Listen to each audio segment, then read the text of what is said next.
Hey guys, welcome aboard to Snoozy Voyager, and tonight we're going somewhere deeply, historically unhinged. We are heading to the frozen forests of medieval Moldova in the winter of 1475, where a man named Stephen the Great decided, with the energy of someone who had been personally offended by the entire Ottoman Empire, that 40,000 of his people were going to hold the line against 120,000 soldiers sent by the most powerful military force on earth. That's right, outnumbered 3-1 in January in a swamp. Before we wade into that swamp together, take a second to like the video and subscribe, but only if you're actually enjoying what we do here. If tonight's your first time joining us, welcome. Drop a comment telling me where you're listening from and what time it is. Someone is always listening from a place that should not be awake right now, and I respect that deeply. If you suggested this topic, you have my sincere gratitude and my slight concern about what keeps you up at night. Now dim those lights, turn on a fan or a heater, because we are dealing with January in Eastern Europe, and you should feel at least a little bit cold. Get your blanket, tuck yourself in, maybe put a pillow under your knees. You've earned it. Now let's ask the important questions. What was it actually like to be in Moldova in 1475? Did Stephen the Great have a plan, or did he simply have the confidence of a man who'd never once in his life backed down from anything? What does it feel like to spend weeks luring 120,000 soldiers deeper and deeper into your frozen, forested, strategically miserable homeland on purpose? Could you eat anything? Was anyone warm? Was anyone comfortable at any point ever during this entire campaign? And when it was finally over and Moldova had somehow, impossibly, won, what happened next? Congratulations, you've just woken up in the Principality of Moldova. The year is 1475. It is the middle of winter. There is ice in places ice should not be. An Ottoman army the size of a medium-sized city is somewhere to the south, moving toward you, and a man with one of history's great moustaches is counting on you to hold a ravine. Good luck. Try to stay dry.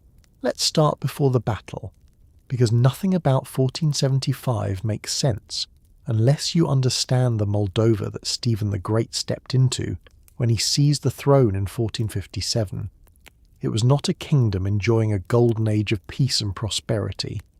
Moldova was a small principality, wedged between enormous hungry neighbours, Poland to the north, Hungary to the west, Wallachia to the south, and the Ottoman Empire, at this point essentially a land-consuming machine, pressing in from the southeast. Every one of these neighbours had opinions about Moldova, and most of those opinions involved controlling it. Stephen took the throne by defeating his cousin in battle, which is about as Moldovan a way to start a reign as possible, and immediately understood that his entire career was going to be one long, exhausting argument with geography. Moldova was not small in the way that a city-state is small. It had territory, forests, rivers, people, farms. It had a culture, an Orthodox Christian identity it was deeply attached to. But in the political arithmetic of the 15th century, it occupied exactly the kind of position that large powers find convenient, close enough to matter, not quite strong enough to be left alone. Poland had interest there. Hungary had interest there. The Ottomans, who had just consumed Constantinople in 1453 and were not slowing down, had interests everywhere. The principality Stephen inherited had also, in the years just before his reign, experienced the kind of political instability that tends to happen when several people simultaneously believe they should be in charge. His predecessor had been murdered. The one before that had also been murdered. Moldovan politics in the mid-15th century was less a stable system of governance and more a recurring argument about succession settled with weapons. Stephen himself came to power by defeating his cousin Petru Aron, the same man who had killed his father, in open battle, which tells you something about both the political culture and about Stephen personally. He He was not a man who waited for things to resolve themselves. He was also, from the very beginning of his reign, a builder. Not in the sense of a ruler who commissions grand palaces for himself. Stephen's building projects were overwhelmingly churches and monasteries, fortifications and defensive works. He understood that a small principality with large neighbours needed two things above all else: walls and God, and ideally both at once. He began strengthening Moldova's castles almost immediately. He began cultivating relationships with the Orthodox Church, and he began developing what would become his defining strategic philosophy. Moldova could not win a war of attrition against any of its neighbours. It could not match them in resources, in manpower, or in sustained campaign capacity. What it could do, if led correctly, was make the cost of fighting it so high that the cost-benefit calculation for its enemies kept coming back unfavourable. This was not a philosophy written down in a treatise somewhere. It was a conclusion drawn from the landscape he'd grown up in, from the winters he had lived through, from watching what happened to armies that moved slowly through difficult terrain without adequate supplies. The forests of Moldova were not decorative. The rivers were not scenery. Every feature of the land that made it hard to farm was also a feature that made it hard to conquer if you knew how to use it. By the time 1475 arrived and an Ottoman army came north looking for a lesson, Stephen had been in power for 18 years. He knew every valley. He knew every ford. He knew exactly how cold January got in the Rakova basin. He had been preparing for a moment like this, without knowing exactly when it would come, for the better part of 2 decades. The world he had inherited was difficult. What he built inside it was extraordinary. Before you can understand the battle, you need to understand the man who engineered it, because Stephen the Great was not a typical medieval ruler who sat in a palace issuing decrees while other people did the hard parts. Stephen was a fighter in the most literal, personal, battlefield-present sense of the word. Over the course of a reign that would last nearly half a century, he would fight over 30 major battles. He won most of them. He was the kind of ruler who treated military strategy the way some people treat a personal grudge, with patience, creativity, and an absolute refusal to accept that the other side had any advantages he couldn't neutralize. He was also, and this matters for the battle ahead, an extremely good reader of terrain. Medieval chronicles describe Stephen as a man of middling height and a forceful physical presence, not large, not imposing in the way that some warrior kings were, but the kind of person whose energy precedes them into a room. He was described as quick to anger and quick to act, which is a combination that produces either catastrophe or genius depending on how good your judgment is. And Stephen's judgment in military matters was very good. He was not reckless, he was decisive, which is a different thing. Reckless men do not win 30 battles. Decisive men with good situational awareness do. He was also deeply religious, in a way that was not separate from his political identity, but woven through it. He built churches after victories. He reportedly vowed to build one for each major win, and Moldova's landscape is still dotted with the results of that promise. This was not merely piety as performance, it was piety as statement, that Moldova's survival was not just a military achievement, but a sacred one, that the principality was not simply a piece of territory to be held, but a civilization worth defending. He cultivated this identity deliberately, and it mattered for how his people understood what they were fighting for. He was fluent in the diplomatic language of the era. The letters he wrote after Vaslui to European powers are sophisticated documents, carefully pitched to appeal to both religious solidarity and political self-interest. He knew that appeals to Christian brotherhood alone would not move anyone who had budget constraints and their own territorial problems to manage. So he framed Moldova as a buffer, as a service, as the wall that was protecting everyone else from having to have this conversation at their own borders. This was true, incidentally, but Stephen knew that truth, unpackaged and unsold, rarely moves governments. He had also, by 1475, survived things that would have ended other reigns. He had fought off a Hungarian intervention. He had fought Wallachia repeatedly, installing and removing princes there with the confidence of a man who had decided that his southern neighbour was essentially an extension of his own foreign policy problem. He had dealt with internal Moldovan politics, which, as we have established, was a full-contact sport. He had navigated decades of pressure from powers in every direction without being absorbed, defeated permanently, or assassinated, the last of which, given the precedent set by his predecessors, was not a trivial achievement. By the time Suleiman Pasha's army crossed into Moldova in early 1475, Stephen was 41 years old, experienced, angry about the tribute demands that had been the nominal justification for the invasion, and completely unwilling to simply absorb the hit. He had a plan. It was a good plan. It required patience, cold, and an opponent who would follow him into exactly the right valley. 2 of those 3 things were already in place. The third was about to walk straight into the trap. To understand just how absurd Moldova's victory was, you need to appreciate what Moldova was actually up against. The Ottoman Empire in the 1470s was not some distant, loosely organised force. It was the most formidable military power in the known world, fresh off the conquest of Constantinople just 22 years earlier, an event that had genuinely horrified the rest of Europe and reshuffled every assumption about what was possible. The Ottomans had professional infantry called the Janissaries, one of the most disciplined and battle-hardened fighting forces of the era. They had artillery, they had cavalry, they had organisational capacity that most European states could only dream of. And they had Hadim Suleiman Pasha, a veteran commander who'd been given one clear assignment: bring Moldova to heel. The Ottoman military system in this period was a machine that had been refined across generations of expansion. It was not purely a matter of throwing large numbers of people at problems, though the numbers were certainly impressive.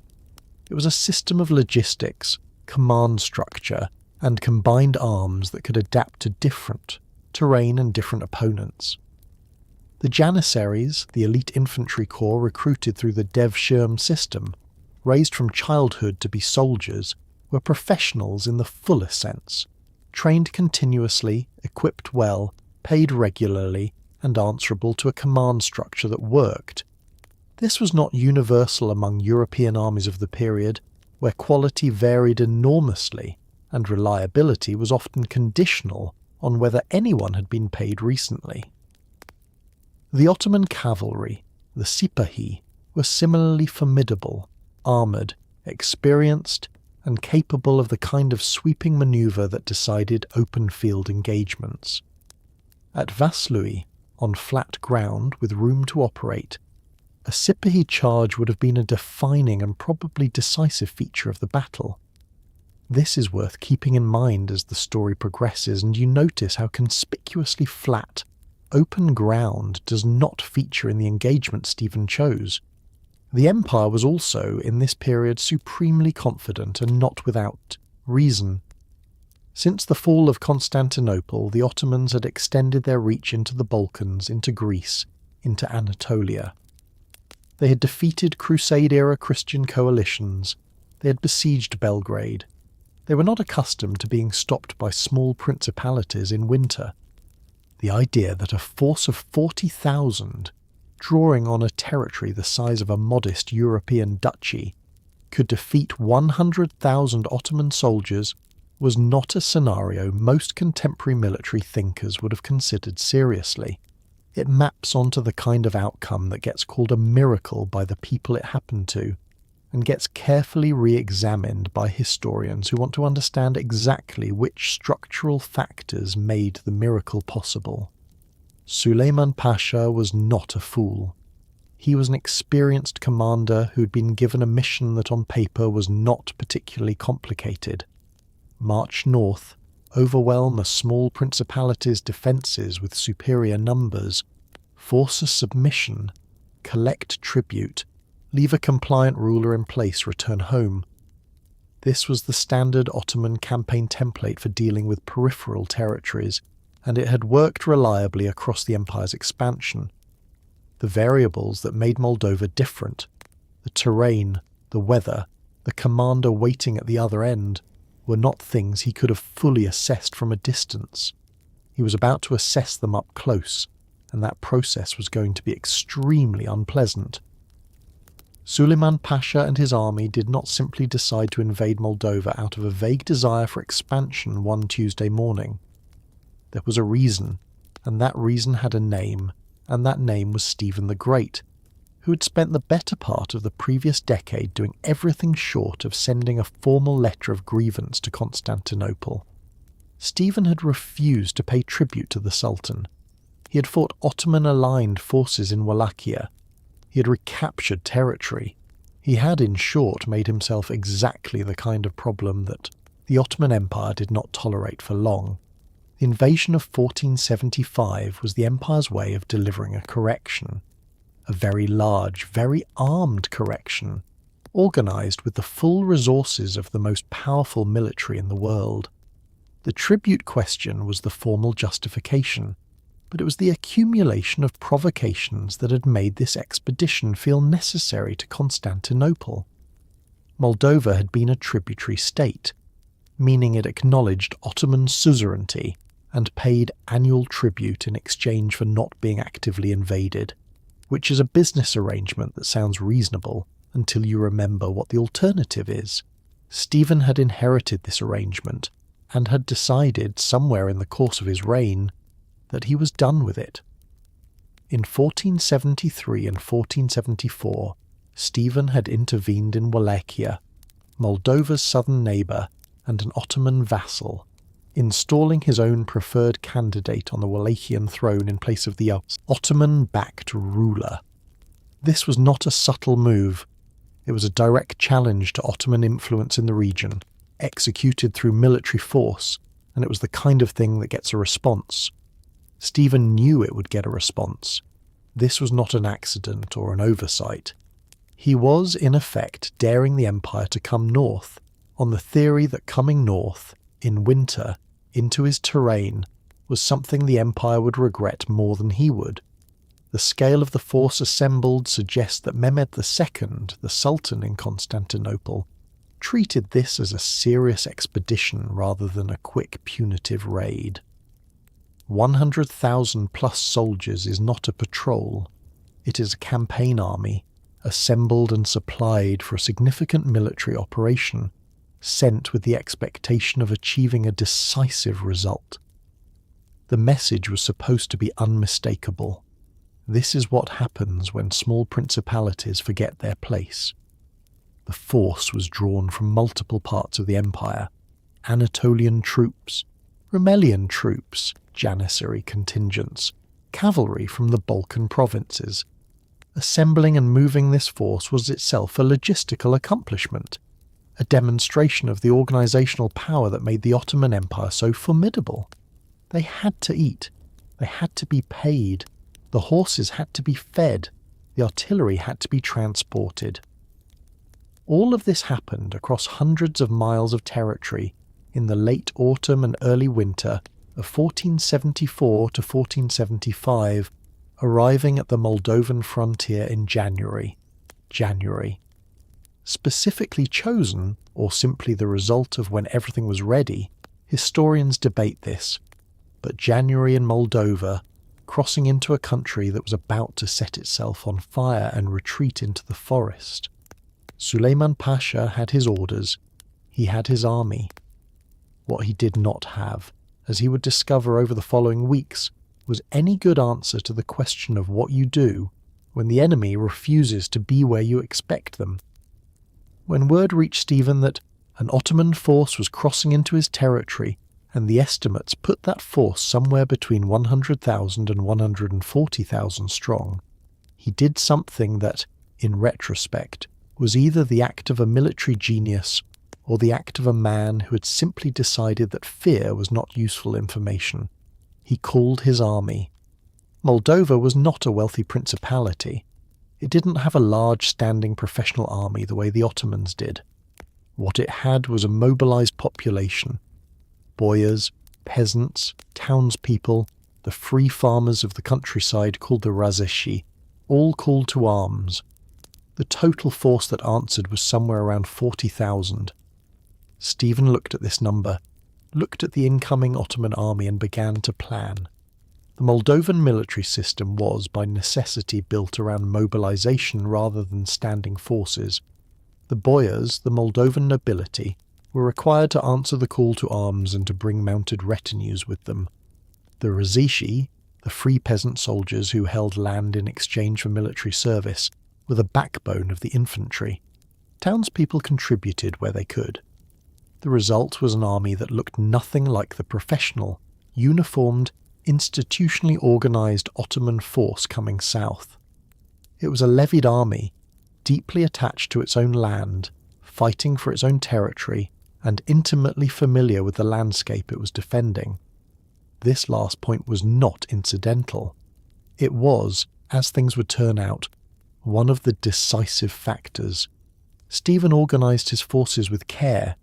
He was not going to meet 100,000 Ottoman soldiers in open country. That was not a calculation that worked. What he needed was a plan that converted the Ottoman army's size from an advantage into a problem, and that plan required the right ground, which meant it also required getting the Ottomans to the right ground without letting them realise that's what was happening. The mobilisation itself took weeks, during which the Ottoman force was already crossing into Moldova, and the scorched earth retreat was in progress. Men arrived from across the Principality, from the forests of the north, from the river valleys of the east, from the towns along the Siret. They were cold, and they knew what was coming, and they came anyway, which says something about Stephen's standing with his own people that transcends military analysis.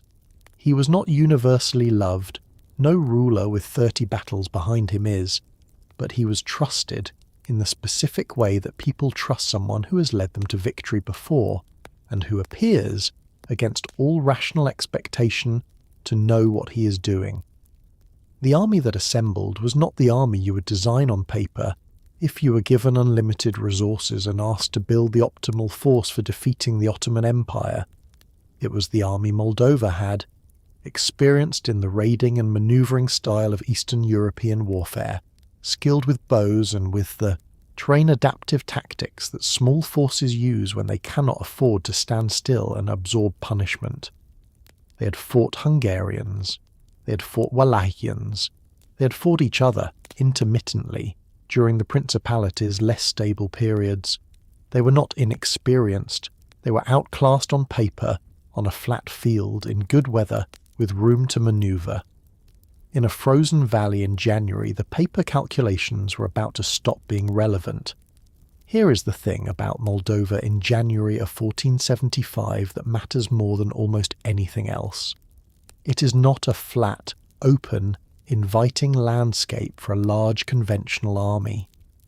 The region around the Rakova River, where Stephen was steering the whole catastrophe toward, is a dense forested valley, threaded with waterways slick with winter mud and ice, and absolutely not designed to accommodate 100,000 soldiers in organised formation. Stephen knew this. He had spent his entire life in this landscape. He knew where the ground softened into marsh. He knew where the trees pressed in close. He knew that the Ottoman army's greatest advantages, its cavalry, its numbers, its ability to manoeuvre, would be strangled by the terrain if he could just get the enemy into the right place. Understanding what this landscape actually does to a large army requires a small exercise in imagination. Picture yourself trying to move a column of, say, 50,000 men down a forest road in January. The road exists after a fashion, a track wide enough for carts, rutted, partially frozen, partially mud, compressed by the passage of the thousands of feet ahead of you into a surface that is alternately slippery and sticky. The trees on either side press close enough that the column cannot simply spread out. If you are on a horse, you have a limited sight line ahead. If you are on foot, you can see the back of the man in front of you, and, on a clear day, perhaps the general direction of the sky. Now add the Rakova river, which had flooded seasonally and then partially frozen, leaving a valley floor of uncertain ice and standing water in the low areas. Add fog, and the morning of the battle was reportedly foggy, a thick winter fog that compressed the world to a short radius in every direction. Add the narrowing of the valley as it approaches the position where Stephen had placed his infantry, so that the column compressing into the fighting front becomes dense, tightly packed, unable to deploy laterally because there is nowhere lateral to go. The Ottoman cavalry, the arm of the Ottoman military that should, by rights, have been most decisive in any conventional engagement, was in this terrain almost useless. You cannot charge through dense forest. You cannot manoeuvre through frozen marsh. The Sipahi, who in an open field would have swept around the Moldovan flanks and decided the battle in an afternoon, found themselves confined to the valley floor, moving at the speed of the infantry ahead of them, with no room to do the thing they were trained to do. Stephen had not invented this approach. Terrain denial as a military strategy has roots running back through military history as far as you care to dig. But he had applied it with specificity and patience, not just choosing a defensible position, but spending weeks steering an army of 100,000 people toward it. Across country he had deliberately emptied and burned, through weather he had correctly calculated would do real damage to an army's supply situation. The landscape was not a backdrop, it was a participant. It had been drafted into Moldovan service, and it was going to do its job. Before the battle, there was the luring, and the luring is a story of its own. Stephen did not march out to meet the Ottoman force in open country. He retreated, slowly, deliberately, burning everything behind him as he went. Villages, food stores, supplies, anything the Ottoman army might use to sustain itself. This is called a scorched earth strategy, and it is one of those military doctrines that sounds reasonable on paper and is absolutely brutal in practice. The villages being burned were Moldovan villages. The food being destroyed was Moldovan food. The people watching their grain stores go up in smoke were Stephen's own people. This was the cost of the strategy, and Stephen understood it with brutal clarity. He was making his own country into a trap. Think about what a scorched earth retreat actually looks like from the ground level. A Moldovan village in January of 1475 is not a large or wealthy place. It is a collection of wooden houses, a church if it is lucky, barns with animals, root cellars with the stored food that will get the inhabitants through the winter, possibly a mill near a stream. The people living there have not done anything to provoke this. They are farmers and their families, caught in the space between a retreating army and an advancing one. When Stephen's forces came through with orders to deny supplies to the Ottoman advance, those families were told to take what they could carry and leave, and what they left behind was set on fire. This was not casual brutality. It was calculated sacrifice, and Stephen understood the difference. Though the families whose winter food burned probably found the distinction, cold comfort, pun, given the January temperatures, very much intended. A large army on the march consumes enormous quantities of food and fodder. Horses alone eat staggering amounts. 100,000 soldiers in the field need to find food somewhere, and if the country ahead of them has been stripped bare, that food has to come through supply lines, lines that stretch back through the same difficult terrain the army is moving through, growing more fragile and more vulnerable with every mile. By the time the Ottoman army reached the Rakova Valley, it had been marching through empty, burned countryside for weeks. The villages were abandoned. The food stores were ash. The foraging parties that an army sends out to supplement its supplies were coming back with little or nothing. Men were cold. Horses were underfed. The army was still enormous and still formidable, but it was an army that had been paying a slow tax in energy and morale that does not show up in the numbers on a page. Stephen had also, during the retreat, been in contact with his enemy, not to negotiate, but to skirmish. Small forces of Moldovan cavalry and light troops harassed the Ottoman advance, striking at the edges, hitting supply trains, disappearing back into the forest before a response could be organised. This is called a Fabian strategy in the textbooks, after the Roman general Fabius Maximus, who used it against Hannibal, and like Fabius, Stephen understood that winning without a decisive engagement, or winning by choosing exactly when and where the decisive engagement happens, is superior to winning by simply absorbing the enemy's strongest attack with your own. He was not running away. He was setting a table. January in Moldova is not a neutral background condition. It is an active participant in events. The temperature in the Rakova Valley in 1475 would have been well below freezing, the ground frozen in some places and slippery mud in others, and the air the kind of cold that turns everything, breath, fingers, morale, into something harder to manage than usual. For the Ottoman army, this was a problem. Their supply lines, already stretched by weeks of marching into enemy territory through a countryside that had been systematically emptied of food, were struggling.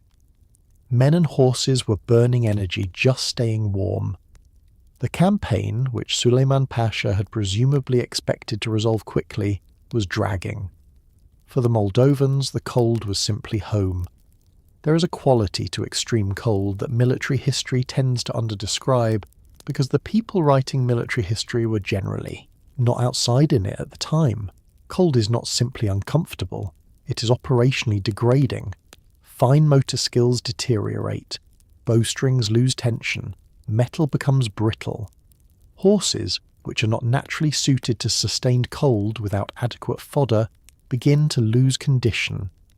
Men who are cold do not think as clearly, do not move as efficiently, and have a significantly shortened attention span for whatever problem they are supposed to be solving. An army that is cold and underfed is not an army performing at its designed capacity. It is an army performing at a discount. The Ottoman forces were not equipped for a winter campaign in Moldova's specific conditions the way a native force would be. They were dressed for cold, certainly. The Ottoman military was not naive about weather, but there is a difference between being dressed for the cold you anticipated and being equipped for the cold you are actually experiencing. The Moldovan winter can be genuinely savage, the kind of cold that arrives with authority and stays. The men who grew up in it had a different relationship with January than the men who had marched north from the Balkans expecting a quick campaign. The Moldovan forces, by contrast, were winter-hardened in the way that people are when winter has been a regular feature of their existence since childhood. They knew how to move in it, how to camp in it, how to maintain effectiveness in it. Their horses were bred and conditioned for the terrain and the temperature. Their clothing and equipment were calibrated for local conditions.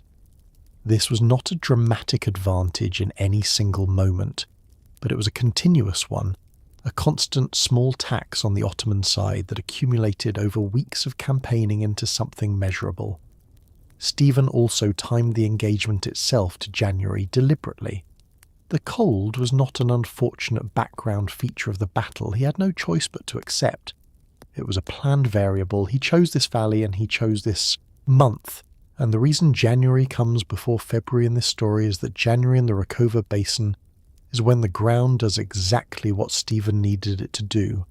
Freeze in some places and stay treacherous in others, and make the movement of large numbers of soldiers through a narrow valley precisely as difficult as possible. It is worth spending a moment inside the Ottoman camp, because the decisions made there contributed directly to what happened at Vaslui. Suleiman Pasha was an experienced commander, and experienced commanders can sometimes develop a specific kind of problem. The certainty that they already know how this ends. The Moldovans had been retreating for weeks. They had not offered a major engagement. The terrain was difficult, yes, and supplies were thin, yes, but the Ottoman army was still intact, still enormous, and still moving forward. There is a version of events in which Suleiman Pasha looked at his force and looked at what Moldova had to offer and concluded that a decisive engagement, when it came, would simply not be a serious contest. This version of events was about to become very expensive. Confidence in command is, most of the time, a virtue. An uncertain commander communicates uncertainty to his soldiers, and uncertain soldiers perform below their capacity. But there is a specific failure mode that experienced commanders are paradoxically vulnerable to: the failure of pattern recognition, where past success becomes the framework through which new situations are interpreted, even when those new situations are meaningfully different from the past. Suleiman Pasha had presumably conducted successful campaigns before. The pattern of those campaigns, march in force, demonstrate capability, compel submission, was the pattern he was applying here. The warnings were available if he was reading them. The countryside was burned, which was standard scorched earth practice, but the thoroughness of it was notable. The harassing skirmishes by Moldovan, like cavalry, had a quality of deliberateness, not panic, not disorganized resistance, but the controlled aggression of a force that knows where it is going and is comfortable with the direction. The terrain was degrading with every mile. The supplies were thinning with every day. These were signals, and an extremely careful reader of military situations might have recognized them as indicating that the enemy was not simply losing ground, but directing the campaign's geography from the retreating end. But Suleiman Pasha was inside a very large army. Large armies generate their own gravity, a sense of mass and momentum that makes the idea of stopping and reassessing feel somehow inappropriate to the situation. 100,000 soldiers are moving north, and the logic of that movement carries a weight that pure tactical calculation sometimes doesn't easily counter. You stop such a force and ask it to reconsider. You're making a statement about the campaign, about your own judgment, about what you expected versus what you found. That is a hard statement to make voluntarily. So the Ottoman army continued north. The valley narrowed ahead of it. The fog that would define the morning of the battle was gathering over the frozen ground. Somewhere in the forest on both sides, Moldovan archers were positioning themselves in the tree line, checking their bowstrings in the cold, waiting for the signal. Suleiman Pasha had an army that should have been able to end this campaign before lunchtime on any reasonable battlefield. He was about to discover that the battlefield he had been delivered to had been very carefully selected, and that reasonable was not a word that applied to January in the Rakova Valley. By the time the two forces were converging on the Rakova Valley on the 9th of January 1475, the scene would have been one of enormous, grinding tension, mixed with extraordinary cold. Stephen had chosen his ground with care, a narrow valley where the river had flooded its banks and then partially frozen into unpredictable ice sheets, bordered by dense forest on both sides. He had positioned his infantry in the centre, and his archers and light cavalry in the trees, where they could pour fire onto the valley floor without being seen. The Ottoman vanguard was pushing forward through fog, and here is a detail that sounds almost too convenient to be true, but appears in the historical record. The morning of the battle, the valley was thick with fog, reducing visibility dramatically, which meant that the Ottomans advancing into the killing ground could not see exactly how much of it there was. On the Moldovan side of the equation, the night before the battle would have been spent in the specific kind of cold focus that descends on people who are about to do something very dangerous and have no way out of it. The infantry in the centre knew they were going to absorb the first push of an Ottoman advance that would outnumber them dramatically. They also knew, because Stephen had been communicating this clearly throughout the campaign, that they did not need to defeat the Ottoman army. They needed to hold it long enough for the flanking cavalry to get into position, hold it long enough for the archers in the tree line to do their work, hold it long enough for the terrain to convert the Ottoman army's size from an advantage into a liability. Holding was the job. It sounds straightforward. In practice, when the thing you're holding against is very large and moving toward you, it requires a particular quality of nerve. Stephen had reportedly made his preparations with the kind of calm that either indicates genuine confidence or the very effective performance of it, and with a commander like Stephen, the distinction may not have been meaningful, because his performance of confidence was itself a military tool. His men needed to believe that this was going to work. He apparently made them believe it, which is its own kind of achievement when the plan involves waiting in a frozen forest for an army 3 times your size to arrive. The Ottoman camp the night before would have been a different kind of tense. The army was large, but it was not comfortable. It had been marching through cold and empty countryside for weeks. The supply situation was not good.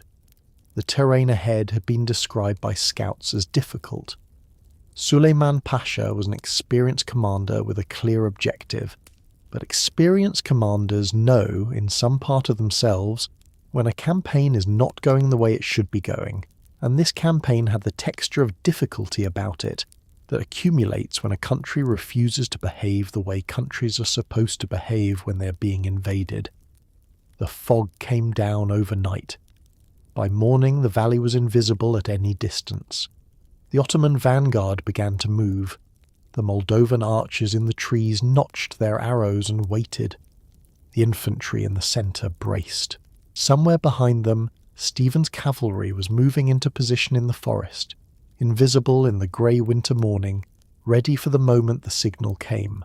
The 9th of January, 1475, was about to become one of the stranger days in the military history of the 15th century, a day when a small principality in a frozen valley proved conclusively and at great cost to everyone involved that numbers are only one way of counting.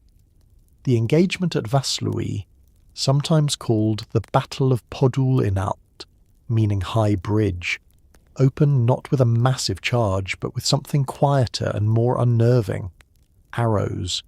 Stephen's archers, concealed in the tree line on both flanks, began to fire into the Ottoman column as it moved through the valley. The Ottoman army, trained for open field engagements, began to bunch and compress as the flanks narrowed.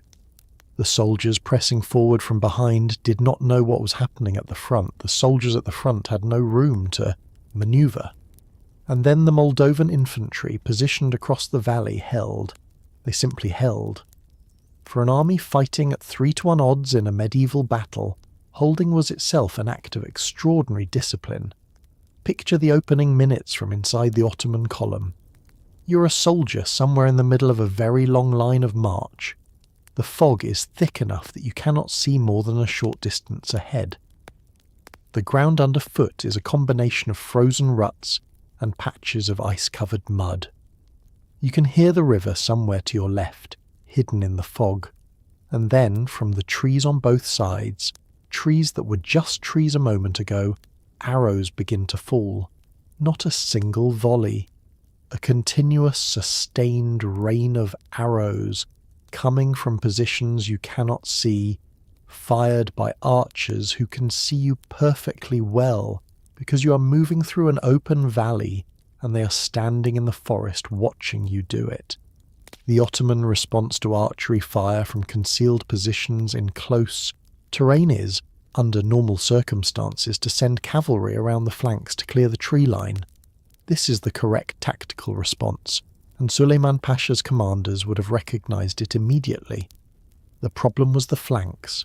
The valley had narrowed sufficiently that there were no flanks to speak of, or rather, the flanks were the trees themselves, and the trees were full of archers, and the ground between the column and the trees was exactly the kind of broken, waterlogged, ice-patched terrain that horses should not be moving across quickly. The cavalry response that should have solved the problem could not be effectively executed in the space available. So the column kept moving forward, because that is what columns do when they cannot go sideways, they go forward.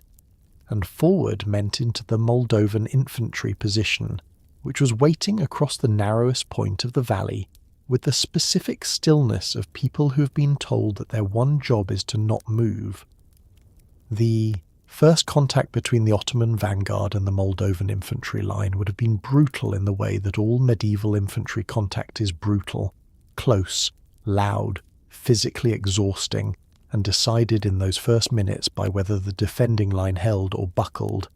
It held. This is the fact that everything else in the battle depended on, and it deserves a moment of recognition. The Moldovan infantry in that line were not professional soldiers in the Ottoman sense. They were boyar retinues and Rasish farmers and townspeople who had answered a mobilization call and marched to a frozen valley in January to stand in front of an army vastly larger than their own. And they stood. They absorbed the pressure of the Ottoman vanguard pushing into them, and they did not break. And in not breaking, they gave Stephen's flanking forces the time they needed to get into position. Meanwhile, the arrows kept coming. The Ottoman column behind the vanguard was compressing, pushing forward into soldiers who had nowhere to go, creating exactly the kind of dense, disorganized mass that is most vulnerable to what was coming next. The fog stayed thick, the cold stayed cold, and somewhere in the forest on both sides, Moldovan cavalry was beginning to move. What turned the engagement from a defensive stand into a rout was the flanking attack, and this is where Stephen's preparation paid off in the most dramatic way possible. While the Ottoman centre was engaged with the Moldovan infantry and trying to function in a valley that kept getting narrower and icier, Stephen's cavalry, which he had kept off the field in reserve, hidden in the forests, swept around both sides. The Ottoman formation, already compressed and disoriented by terrain and fog, now had enemies in front of it, enemies on both sides, and no clean avenue of retreat. A large army in an enclosed space, under coordinated attack from multiple directions, does not fight efficiently, it panics. The timing of a flanking attack in a medieval battle is one of those things that is much easier to describe after the fact than to execute in the moment. You're moving cavalry through dense winter forest, in fog, trying to maintain formation well enough to be useful when you emerge, trying to move quietly enough that the enemy does not hear you coming and adjust before you arrive, and trying to coordinate with an infantry engagement happening somewhere ahead of you that you cannot directly observe. The signal, whether drum, horn, or messenger, had to reach both flanking forces simultaneously, or close enough to simultaneously that the attacks landed before the Ottoman army could respond to one and turn to face the other. Stephen had presumably rehearsed this. He had chosen the ground specifically because it allowed his cavalry to move through the forest on both sides, while the valley floor was occupied by the engagement. The trees that were strangling the Ottoman advance were also concealing his own forces, doing double duty as terrain denial and cover. The Moldovan cavalry emerged from both sides of the valley into a situation that was already degraded for the Ottoman force, men already fighting, already compressed, already rattled by sustained archery from positions they had never been able to effectively address. The impact of a cavalry charge into the flanks of an infantry formation that is already engaged to its front is not subtle. It is catastrophic. The soldiers in a column have a front and a back and two sides, and the training and instinct that keeps a formation coherent under frontal pressure is different from the training required to deal with threats arriving simultaneously from multiple directions. The Ottoman soldiers in the valley had been moving forward for hours into worsening conditions. They now had to pivot to face cavalry threats on both sides while continuing to deal with the infantry in front of them and the arrows still falling from the tree line. This is not a problem with a good solution. The Ottoman rear, which had been compressing forward into the fight and contributing to the density of the packed column, now became something different, a route of escape, and the instinct toward that route, once it began spreading through the formation, was very difficult to stop. Individual soldiers making the rational individual decision to move away from multiple simultaneous threats produce, in aggregate, a collapse, not a retreat, which is organised and preserves the force, but a rout, which is neither of those things and which tends to be more lethal than the battle that preceded it, because pursuing cavalry is faster than fleeing infantry. Stephen's cavalry did not stop when the Ottoman formation broke. They pursued. This is the part of medieval battles that the clean tactical diagrams leave out, the hours after the main engagement, when the winning side chases the losing side across miles of difficult terrain, and the losing side's casualties climb far beyond what happened in the valley itself. The Rakova was not the end of the killing. It was the beginning of the pursuit. What followed the Moldovan flanking attack was not a controlled Ottoman withdrawal. It was a collapse. The Ottoman army, 100,000 plus soldiers who had marched weeks into enemy territory, who were cold and underfed and fighting in a landscape that made their numbers a liability rather than an asset, broke.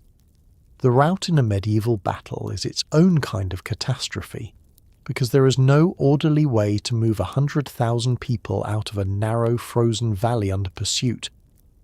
Men fell through the ice, the retreat clogged, Suleiman Pasha's command structure dissolved.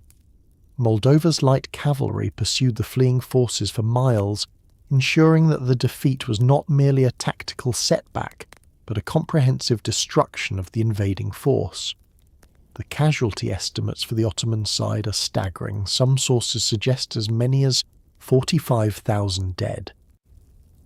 A rout is not the same thing as a retreat, and the distinction matters enormously for the people involved. A retreat is a military manoeuvre, costly, difficult, potentially recoverable. A rout is the moment when the shared understanding that we are an army and we are doing a thing together dissolves, and what remains is a very large number of individuals all making the same individual calculation. I need to be somewhere else. The problem is that everyone is making this calculation simultaneously, in the same narrow valley, through the same frozen terrain, with the same limited exits, and with Moldovan cavalry closing from behind. The Rakova River, which had been a navigational feature and a terrain problem during the advance, became a death trap during the retreat. The ice that had formed over the flooded sections was not uniformly thick. Men running across it discovered this in the worst possible way. The banks, which an organised force could have managed, with discipline, became a choke point for a panicking mass. The narrow road that the Ottoman column had marched in on was now jammed with men moving the other direction, against each other, stumbling on the frozen ruts, dropping weapons. Suleiman Pasha's ability to command this situation was essentially zero. Command in a medieval army depends on communication, on being able to send orders to formations that are still coherent enough to receive and execute them.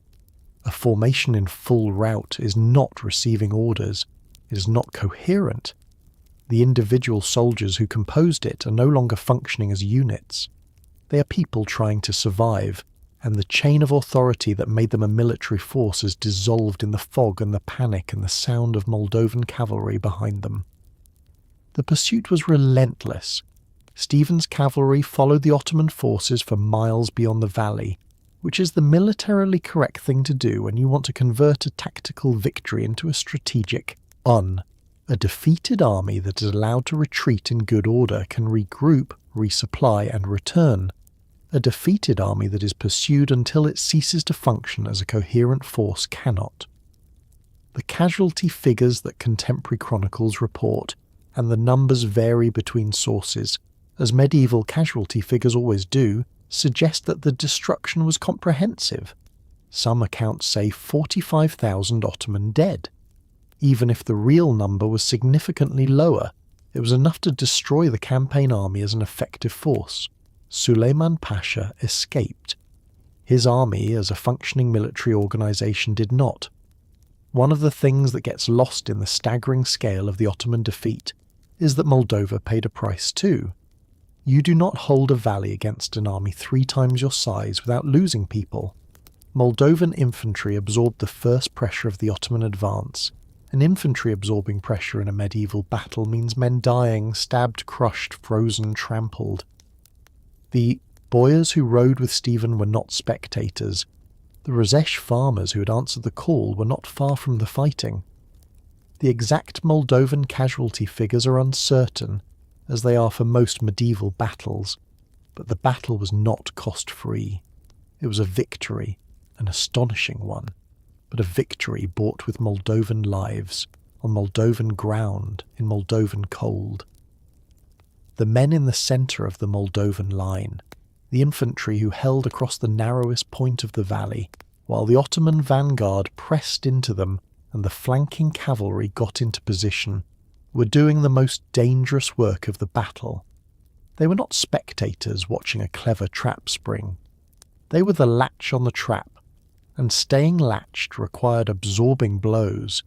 In the minutes between the beginning of the Ottoman push and the arrival of the flanking cavalry, those men were being killed, some by sword, some by spear, some simply crushed by the press of a much larger force pushing forward with the weight of everything behind it. The boyar cavalry that rode with Stephen on the flanks also took losses during the flanking manoeuvre and the pursuit, not catastrophic losses, because the tactical situation was strongly in their favour by the time they engaged, but losses nonetheless. A sword that finds a gap in armour does not care about the strategic context. A horse that goes down on ice takes its rider with it. The pursuit, which extended the battle into a running engagement across miles of difficult terrain, had its own costs: exhausted horses, men separated from their units, the accumulated small casualties of extended movement under stress. And then there was the cost that came before the battle, the scorched earth, retreat. The Moldovan villages that were burned, the food stores that were destroyed, the families displaced into the winter to deny supplies to the Ottoman advance, these were also casualties of a kind, even if they were not counted in the battle's formal toll. A family that loses its winter grain stores in January is in a survival situation. The strategic success of the campaign did not automatically restore what had been destroyed. Rebuilding took years, and the people who lived through it carried the memory of what it cost. Stephen reportedly honoured his dead with religious ceremonies and the construction of memorial sites. The monastery building that was a pattern of his reign was partly an act of faith and partly an act of remembrance. The churches that dot Moldova's landscape today are, among other things, monuments to the people who did not come home from the battles that paid for them. Vaslui was a victory that belongs to everyone who fought in it, including the ones who held the centre line and did not survive to see the Ottoman army break. After the battle, the valley would have looked like something genuinely terrible. The frozen ground, the abandoned weapons, the evidence of a panicked mass retreat, and the prisoners, because there were prisoners, a significant number of Ottoman soldiers captured during and after the engagement. What happened to prisoners in medieval Eastern European warfare was not pleasant, and Stephen the Great, for all his military genius and genuine cultural contributions, operated in a world where the treatment of captured enemy soldiers was not governed by anything resembling modern conventions. The captured Ottomans were not, by the standards of the age, fortunate. This is part of the full picture of what Vaslui was, not just a brilliant tactical victory, but a medieval battle with everything that word implies. The immediate aftermath of a medieval battle is a scene that requires a certain clarity about the era to describe honestly. The valley floor was littered with the equipment of an army that had abandoned everything in the effort to escape. Weapons, armour, supply wagons, the personal belongings of soldiers who had been marching for weeks. Some of this had military value and was collected systematically by the Moldovan forces. Weapons and armour represented real material wealth in an era when metalworking was expensive and resources were tight. Horses, those that survived, were valuable. The artillery pieces, and the Ottoman force had brought artillery, were significant prizes. The prisoners taken during and after the battle represented a population of men who had been soldiers an hour ago and were now entirely at the mercy of the force that had just destroyed their army. Medieval warfare had no Geneva Convention. It had no standardized framework for prisoner treatment. What happened to captured soldiers depended entirely on the decisions of the commanders who held them, and those decisions were shaped by a mixture of practical calculation. Ransomable prisoners had value. Enslaved prisoners had value. Fed and housed prisoners were expensive, and the emotional reality of a battle that had just asked 40,000 Moldovan soldiers to die or risk dying in a frozen valley. Stephen was not known as a merciful victor. The chronicles that describe the aftermath of Vaslui are not comfortable reading. This is the part of the history that the celebration sometimes skips over, because it does not fit the clean narrative of the brilliant underdog victory.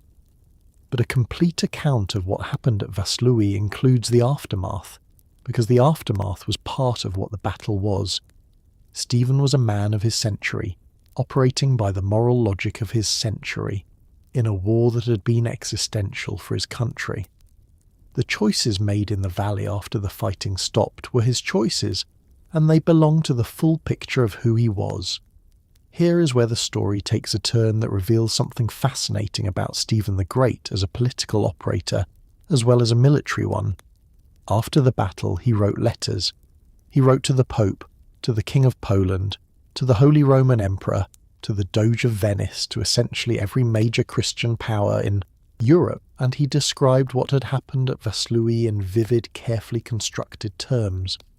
He presented Moldova as the shield of Christendom, the rampart standing between Europe and the Ottoman advance.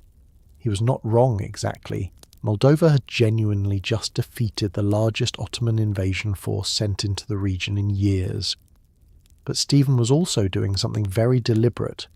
He was making a case, building an argument, asking for help. The letters Stephen sent after Vaslui are remarkable documents that have survived into the historical record and can still be read today.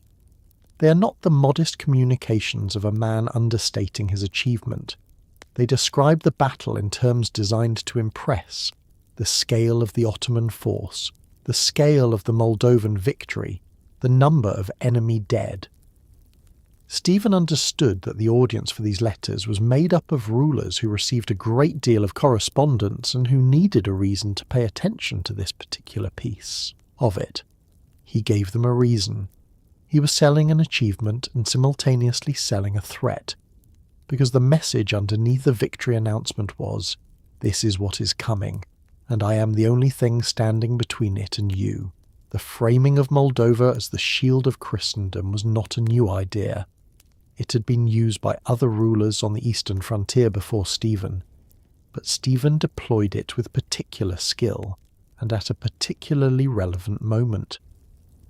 The fall of Constantinople was still recent enough to be genuinely frightening to European rulers. The Ottoman advance into the Balkans was real and ongoing. The anxiety in European courts about where the empire would push next was not manufactured. It was a reasonable response to observable events. Stephen was offering himself and Moldova as both a warning and a solution, and he was doing it from a position of genuine strength. He had just won. He was also, in these letters, auditioning for something. He wanted military support, troops, money, a formal alliance that would give Moldova the backing of major European powers against the inevitable Ottoman response. He wanted what every small country on a large empire's frontier wants, for the big countries further away to have a concrete interest in its survival. The letters were carefully constructed to make that interest legible, to connect Moldova's defence of its own territory to Europe's broader security in terms that should have been persuasive. They were, in many respects, excellent letters. What they failed to produce was an army, and Europe, to no one's great surprise who has spent any time reading European history, largely didn't help. The Pope sent congratulations. There were expressions of admiration. Stephen was praised, celebrated in letters, described in almost glowing terms. He was compared to ancient heroes. The King of Poland said kind things, and then nobody sent an army. Nobody committed troops. Nobody came. This is the part of the story that sits right next to the triumph and gives it a different texture. The victory was real, the achievement was extraordinary, and Stephen the Great was left to face the next Ottoman response essentially alone, as he had faced this one. He would describe himself in later correspondence as fighting alone on the edge of Christendom. It is not an exaggeration. The reasons Europe did not help are not mysterious, and they are not particularly flattering to the major powers involved. Poland had its own issues with the Teutonic Knights, and its own complicated relationship with the Ottoman Empire, which it was not interested in provoking unnecessarily on behalf of a principality it had its own designs on. Hungary was dealing with internal political instability following the death of János Hunyadi's legacy, and the ongoing question of who, exactly, was in charge, and with what authority to commit troops. The Holy Roman Emperor had the same perennial problem the Holy Roman Empire always had. It was neither particularly holy, nor especially Roman, nor much of an empire in the sense of a unified political entity that could make binding military commitments on behalf of all its component parts. And the Pope could bless and encourage, but could not, by himself, field an army. This was not new.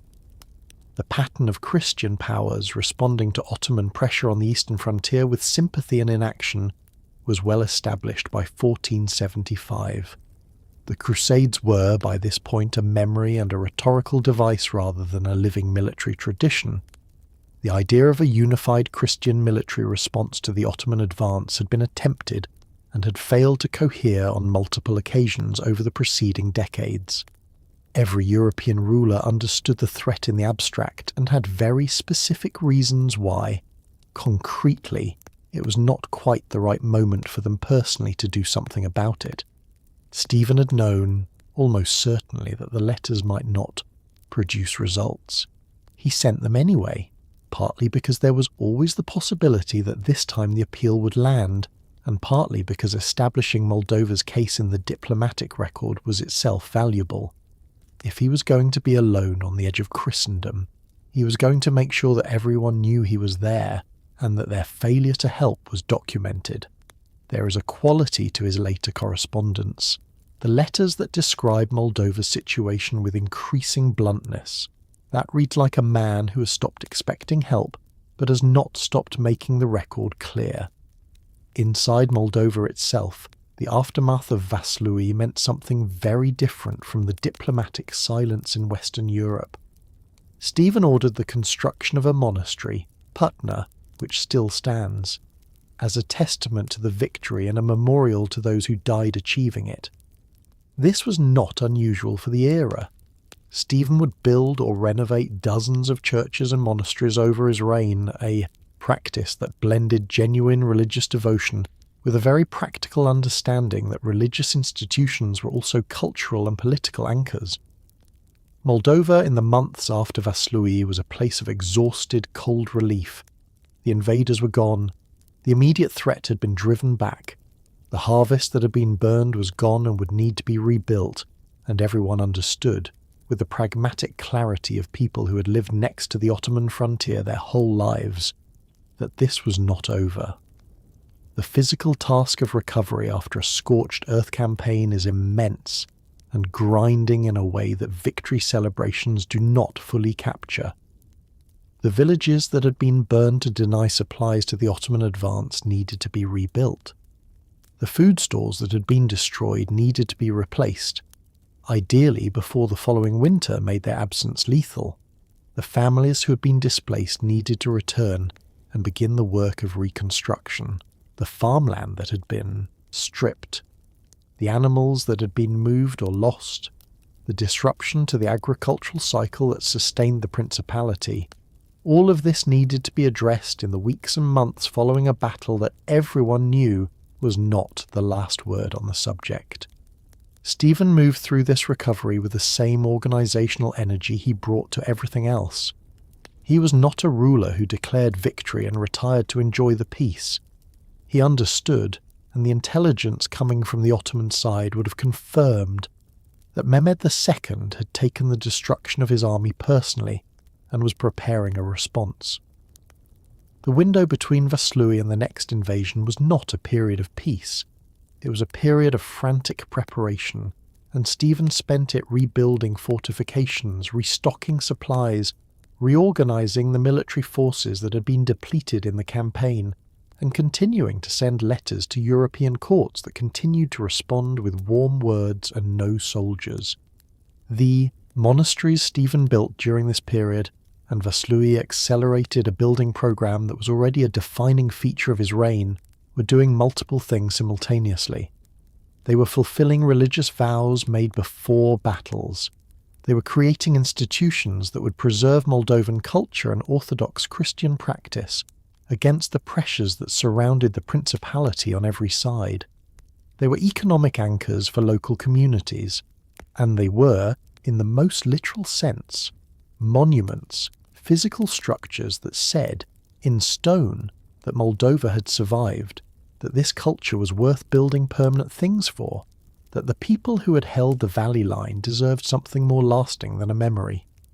If Stephen had hoped that winning at Vaslui would discourage further Ottoman attention, he was about to learn something important about how large empires respond to being humiliated. Mehmed II, the Sultan who had conquered Constantinople, who had remade the political map of Eastern Europe within living memory, who was not a man given to accepting reverses gracefully, took the defeat at Vaslui as a personal affront. Reports of the scale of the loss filtered back to Constantinople over weeks, and what arrived was not a story of a tactical setback, but a story of the destruction of a major Ottoman army by a small Christian principality. Mehmed began planning a personal response. The next invasion of Moldova would not be led by a general, it would be led by the Sultan himself. Mehmed II is one of the most formidable figures of the 15th century, and his reaction to Vaslui tells you something important about both his character and the political culture of the empire he led. He had taken Constantinople at the age of 21. He had expanded the empire in virtually every direction across his reign. He was not accustomed to news like the news from Moldova, and he was not the kind of ruler who absorbed such news and adjusted his expectations downward. He was the kind of ruler who responded to being told something was impossible by arriving personally to demonstrate that it was not. The preparation for the 1476 campaign was conducted on a scale that reflected Mehmed's seriousness about the objective. He assembled a force that contemporary sources estimate even larger than the one Suleiman Pasha had led. Some accounts suggest 150,000 soldiers or more, with the Sultan commanding personally and the full logistical apparatus of the empire behind it. This was not a punitive expedition. It was a statement, organised in the language of armies, that the result at Vaslui was an anomaly that would now be corrected by the person who ran the empire that had been embarrassed. This pattern, invasion, tactical success, inability to hold, withdrawal, repeated across Stephen's reign, and reveals something important about the structural limitations of the Ottoman campaign in Moldova. Conquering a territory and occupying it are two different things, and Moldova's geography, which had made Vaslui possible, continued to make permanent occupation expensive and logistically painful. A garrisoned Moldova would require supply lines running through the same difficult terrain that had destroyed Suleiman Pasha's army. The population was not cooperative. Stephen, even when driven from the field, was never decisively eliminated. He simply refused to be finished. This quality, the refusal to treat any single defeat as the end, is arguably as important to Moldova's survival as any single victory. The Ottoman Empire was, at its core, an administrative machine as much as a military one. It conquered territory and then governed it, collected taxes, installed officials, integrated local elites into the imperial system, built mosques and roads and the infrastructure of permanent control. This process worked extraordinarily well across the Balkans, across Anatolia, across the territories the empire absorbed during its expansion. It worked because those territories, once militarily defeated, could be occupied and administered from a position of stable control. Moldova kept failing to reach the stable control part. Every time an Ottoman force entered Moldova in sufficient strength to defeat Stephen's army in the field, it found itself in possession of a victory it could not convert into occupation. The population melted into the forests. The food was gone, burned before the army arrived, or hidden in places that required local knowledge to find. The fortifications that remained were designed to be defended by small forces against large ones, and reducing them took time that the campaign calendar and the supply situation rarely permitted. And Stephen, who had retreated into the forests with whatever force survived the engagement, was still there, still organising, still sending out raiding parties, still waiting for the moment when the Ottoman army's logistical situation became critical enough that withdrawal was the only option. This is sometimes called a strategy of exhaustion, and it is one of the oldest military approaches available to a weaker force facing a stronger one. The principle is simple. You do not need to defeat the enemy's army. You need to make the cost of staying higher than the value of what staying achieves. Moldova's forests, rivers and winter climate were the instruments of this strategy, and Stephen wielded them with a consistency that spanned decades. Every Ottoman withdrawal from Moldovan territory without achieving permanent occupation was a validation of the approach, not a victory in the dramatic sense of Vaslui, but a survival, which in the long run was what mattered.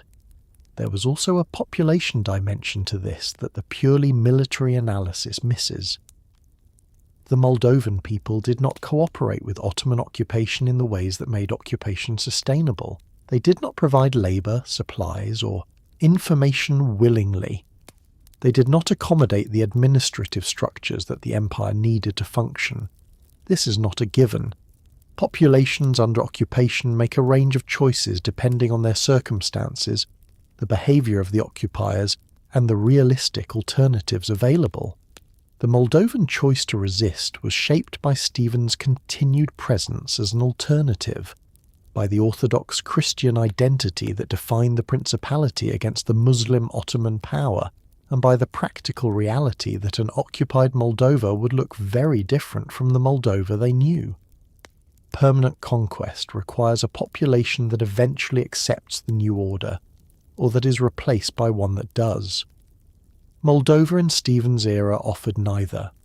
The terrain was the trap, the people were the walls, and Stephen, perpetually in the forest, or on the march, or rebuilding after the last campaign, was the reason neither the terrain nor the people ever got to rest long enough for the empire to find a way through. Stephen the Great reigned for 47 years, from 1457 to 1504, and across that reign he fought more than 36 recorded battles, winning the vast majority. He was canonized as a saint by the Romanian Orthodox Church in 1992, a recognition of his role as both a military defender and a cultural patron. In Romania and Moldova today, he is not merely a historical figure, but something closer to a founding myth. The man who held the line when no one else would, who built churches while fighting wars, who wrote letters to a Europe that didn't listen and defended it anyway.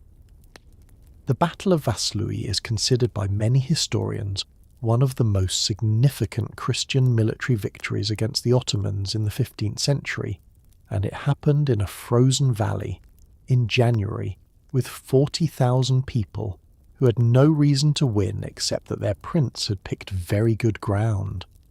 The process by which a historical figure becomes a national symbol is always complicated, and Stephen's transformation into the Stephen the Great of Romanian and Moldovan national consciousness involved both genuine achievement and the kind of retrospective elevation that tends to smooth out the more difficult edges of a complicated life. The Stephen who built monasteries and won Vaslui is real. So is the Stephen who burned his own villages, executed prisoners, and conducted the brutal politics of a medieval principality without the benefit of modern ethical frameworks. Both belong to the complete picture, and both need to be present for the historical account, to be honest. What makes his legacy genuinely remarkable, even after accounting for the complexity, is the scale of what he sustained. 47 years is an extraordinarily long reign for any medieval ruler, and 47 years of the specific kind of reign Stephen conducted. Constant military pressure, constant diplomatic manoeuvring, constant rebuilding after the latest campaign had undone the previous rebuilding, required a quality of sustained attention and energy that is rare in any era. He did not coast. He did not delegate the hard problems. He was personally present at battles into his 50s and 60s, which in the 15th century was a meaningful age for someone who had been campaigning continuously for decades.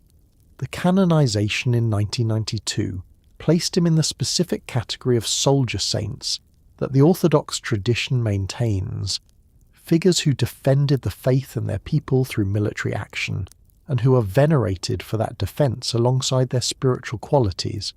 This is a category that requires some theological flexibility, given the nature of medieval warfare, but it reflects something real about how Stephen was perceived by his own people during his lifetime and in the centuries after. He built the churches, he commissioned the art, he created the institutions that preserved Moldovan Orthodox culture. Through the pressures of the following centuries, the stones are still standing. For anyone approaching this history from outside the Romanian and Moldovan national tradition, the honest assessment is that Stephen the Great deserves considerably more attention than he typically receives in Western historical education. He was a strategist of genuine sophistication, operating under conditions that would have broken most rulers, and he produced results across a 47-year reign on the edge of the most powerful empire of his era that speak for themselves. Vaslui is one day in January. The reign is what it was part of, and the reign is the real achievement. Among the Ottoman forces at Vaslui were the Janissaries, the Sultan's elite infantry corps, some of the finest professional soldiers in the world. The Janissaries were not conscripts or reluctant farmers with spears. They were men who had been raised from childhood specifically for war, trained continuously, equipped better than most armies in Europe, and accustomed to breaking whatever they were pointed at. The fact that they were present at Vaslui, and that the battle still went the way it did, says something very pointed about the advantage Stephen had engineered through terrain and weather. The Janissaries were extraordinary soldiers on a flat field with room to manoeuvre. In a frozen, foggy valley, they couldn't see across. Flanked by cavalry they couldn't turn to face. They were just cold men in armour in a bad position, and cold men in armour in a bad position. Lose to cold men in less armour, who know exactly where they are. The Janissary system was one of the Ottoman Empire's most distinctive and formidable institutions. Recruited through the Devshirme, a levy of boys from Christian families in the empire's Balkan provinces, the Janissaries were raised in barracks from childhood, converted to Islam, given an education that combined religious instruction with military training, and forged into a professional fighting corps whose loyalty was theoretically absolute, and whose skill was practically unmatched. They were paid regularly, which was not universal among medieval fighting forces. They were equipped with the best weapons the empire could provide. They trained continuously rather than mobilizing seasonally. In an era when most armies were collections of feudal obligations and mercenary contracts of variable reliability, the Janissaries were the closest thing to a modern professional military that the 15th century produced. On a battlefield where their qualities could express themselves, open ground, clear sight lines, room to maneuver in formation, the ability to bring their weapons to bear effectively, the Janissaries were devastating. The Ottoman military record in this period is built substantially on what they could do when the conditions were right. At Constantinople in 1453, they had been the force that finally breached the walls after the artillery had done its work. In the Balkans, in Anatolia, in the campaigns that had built the empire, they were the instrument that made difficult objectives achievable. Vaslui systematically denied them the conditions that made them formidable. The fog removed their ability to assess the tactical situation and respond to it intelligently. The narrow valley removed their ability to deploy in the formations that maximized their effectiveness. The forest on both sides removed the sight lines that professional infantry depend on to maintain unit cohesion under fire. The flanking cavalry that hit them from both sides arrived into a formation that was already compressed and disoriented, with no room to pivot and face the new threat without creating chaos in the section still engaged to the front. This is not a criticism of the Janissaries as soldiers. It is an observation about what terrain does to military capability, even extraordinary military capability. The skills that made them exceptional were skills calibrated for conditions that Vaslui did not provide. Stephen had not defeated the Janissaries by fielding better soldiers. He had defeated them by engineering a situation in which being better soldiers was not sufficient, and in which the qualities that his own force possessed, local knowledge, terrain familiarity, comfort with the cold, the specific discipline of people defending their own land, were the qualities that decided the day. There is a detail from the Battle of Vaslui that medieval chroniclers mention, and that modern historians treat with varying degrees of confidence: the fog. The morning of the engagement, the valley was reportedly obscured by thick winter fog, reducing visibility to a short distance and making it nearly impossible for the Ottoman advance to assess the terrain ahead, the Moldovan defensive positions, or the size of the force they were engaging. Fog in battle is not neutral. It removes the information advantage that a larger, more experienced force normally holds over a smaller one. It compresses the battlefield psychologically. You cannot be confident in what you cannot see. Whether the fog was as decisive as some accounts suggest, it is at minimum a fitting metaphor for what Stephen had spent weeks engineering, a situation in which the Ottoman army's advantages were invisible to it, right up until they stopped working. Winter fog in a river valley is not a mysterious or unusual meteorological event. The Rakova, like most rivers in cold climates, generates fog conditions in winter as warm water vapour meets cold air, a predictable consequence of geography and season that anyone familiar with the valley would have known to expect. Whether Stephen factored this specifically into his planning, or whether it was a welcome bonus on top of the terrain and cold he had already selected for, the fog on the morning of the 9th of January was doing active military work. It was covering the Moldovan positions in the tree line. It was preventing Ottoman scouts from accurately assessing the width of the valley ahead, the depth of the defensive position, or the location and size of the flanking forces waiting in the forest. Information is the currency of military command. A commander who knows where the enemy is, how many of them there are, and what they're doing is a commander who can make decisions. A commander operating in fog, literal fog, on a January morning in a narrow valley is making decisions with degraded information, and degraded information produces degraded decisions. The Ottoman vanguard moving into the Rakova Valley that morning could not see what was waiting for them. They could not determine how deep the Moldovan position was, whether the forest flanks were occupied, or where the killing ground actually ended. They were advancing into uncertainty, and uncertainty in a military context has a measurable cost. The Moldovan forces, by contrast, knew exactly where they were. The archers in the tree line knew the distance to the valley floor because they had positioned themselves on ground. They had walked over in preparation, in the dark before the fog arrived.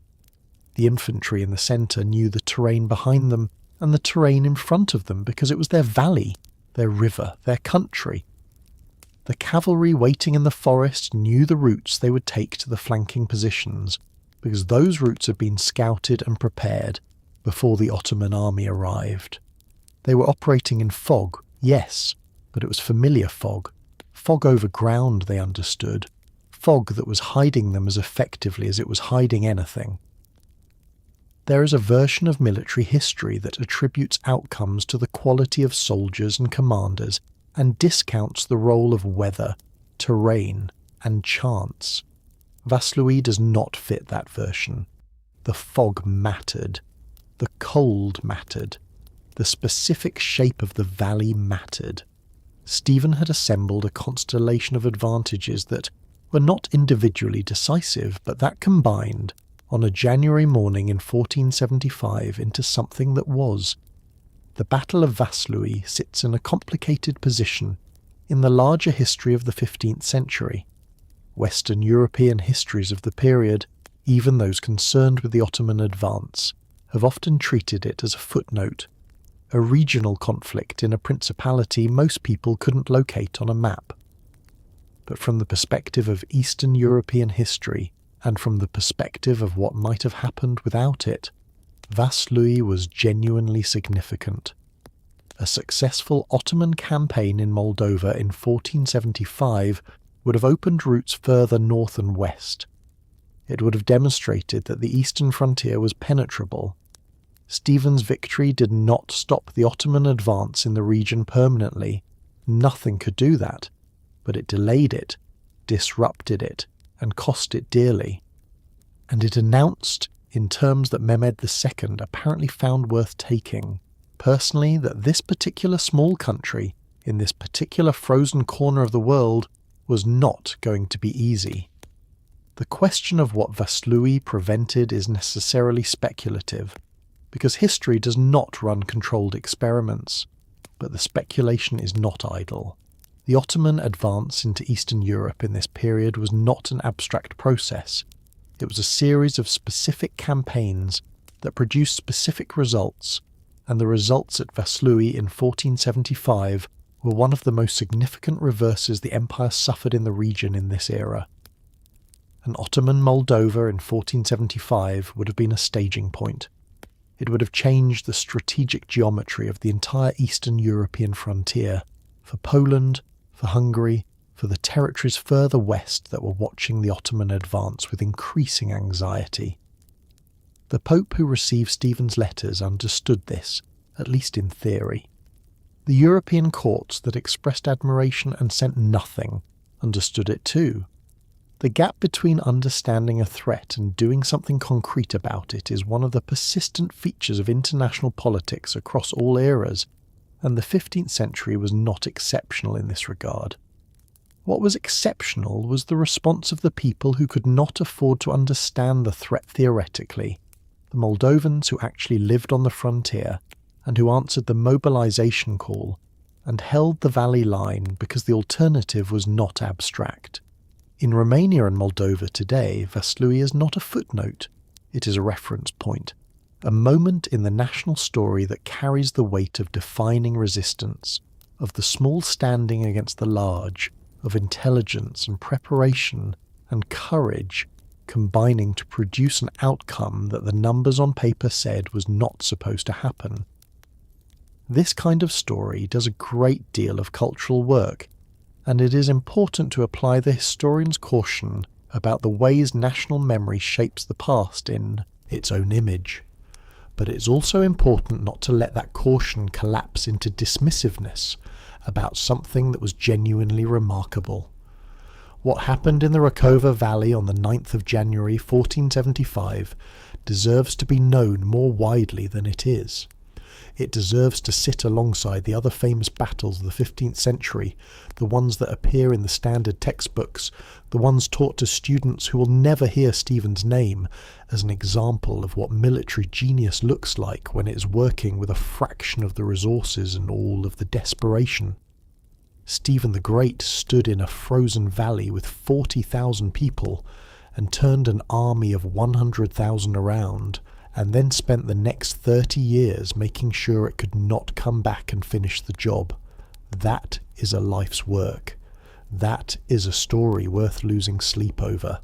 Stephen the Great did not spend the years between Vaslui and the end of his reign sitting quietly in a rebuilt capital accepting that the large powers around him were simply not going to help. He negotiated, constantly, persistently, sometimes desperately, and with the particular energy of a man who understood that diplomacy was just warfare conducted with ink instead of swords, and was equally capable of producing casualties.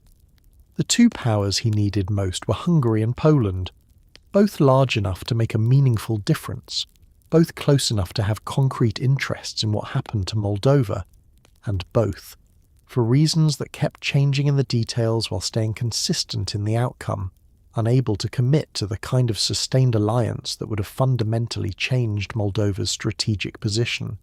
Hungary under Matthias Corvinus was the more militarily capable partner, and the relationship between the two rulers was genuinely complex, not the simple story of a powerful neighbour ignoring a small one, but a push and pull between two intelligent men with overlapping interests and competing ambitions. Corvinus respected Stephen's military ability. He had concrete reasons to want a resistant Moldova on his eastern flank. He also had concrete reasons to want leverage over Moldova, and the line between alliance and suzerainty in the diplomatic arrangements of the era was blurry enough that Stephen was perpetually navigating it without wanting to cross it. Agreements were reached. Troops were occasionally provided in limited numbers. The full commitment that would have made the alliance transformative never materialized, partly because Corvinus was always managing multiple fronts, and partly because he was not in the business of strengthening neighbours without getting something equivalent in return. Poland's relationship with Moldova had a longer history and more accumulated complications. The Polish king had nominal suzerainty claims that Stephen acknowledged when the acknowledgement bought something, and quietly set aside when it cost something, which is the diplomatic behaviour of a small power managing a large one with skill and without illusions. Polish military support arrived intermittently, in forms that were helpful but never decisive. A force here, a diplomatic intervention there, the useful weight of a large kingdom's name in negotiations where Moldova's name alone did not carry sufficient gravity. What Stephen built across decades of this frustrating diplomacy was not a powerful alliance. It was a web of partial arrangements, temporary alignments, and carefully maintained relationships that collectively kept Moldova from being completely isolated. Each individual thread was fragile. Collectively, they provided enough friction to slow the pace of Ottoman pressure, and enough diplomatic cover to make the cost of simply eliminating Moldova higher than the benefit. It was diplomacy as attrition, the same philosophy as his military strategy applied to the negotiating table.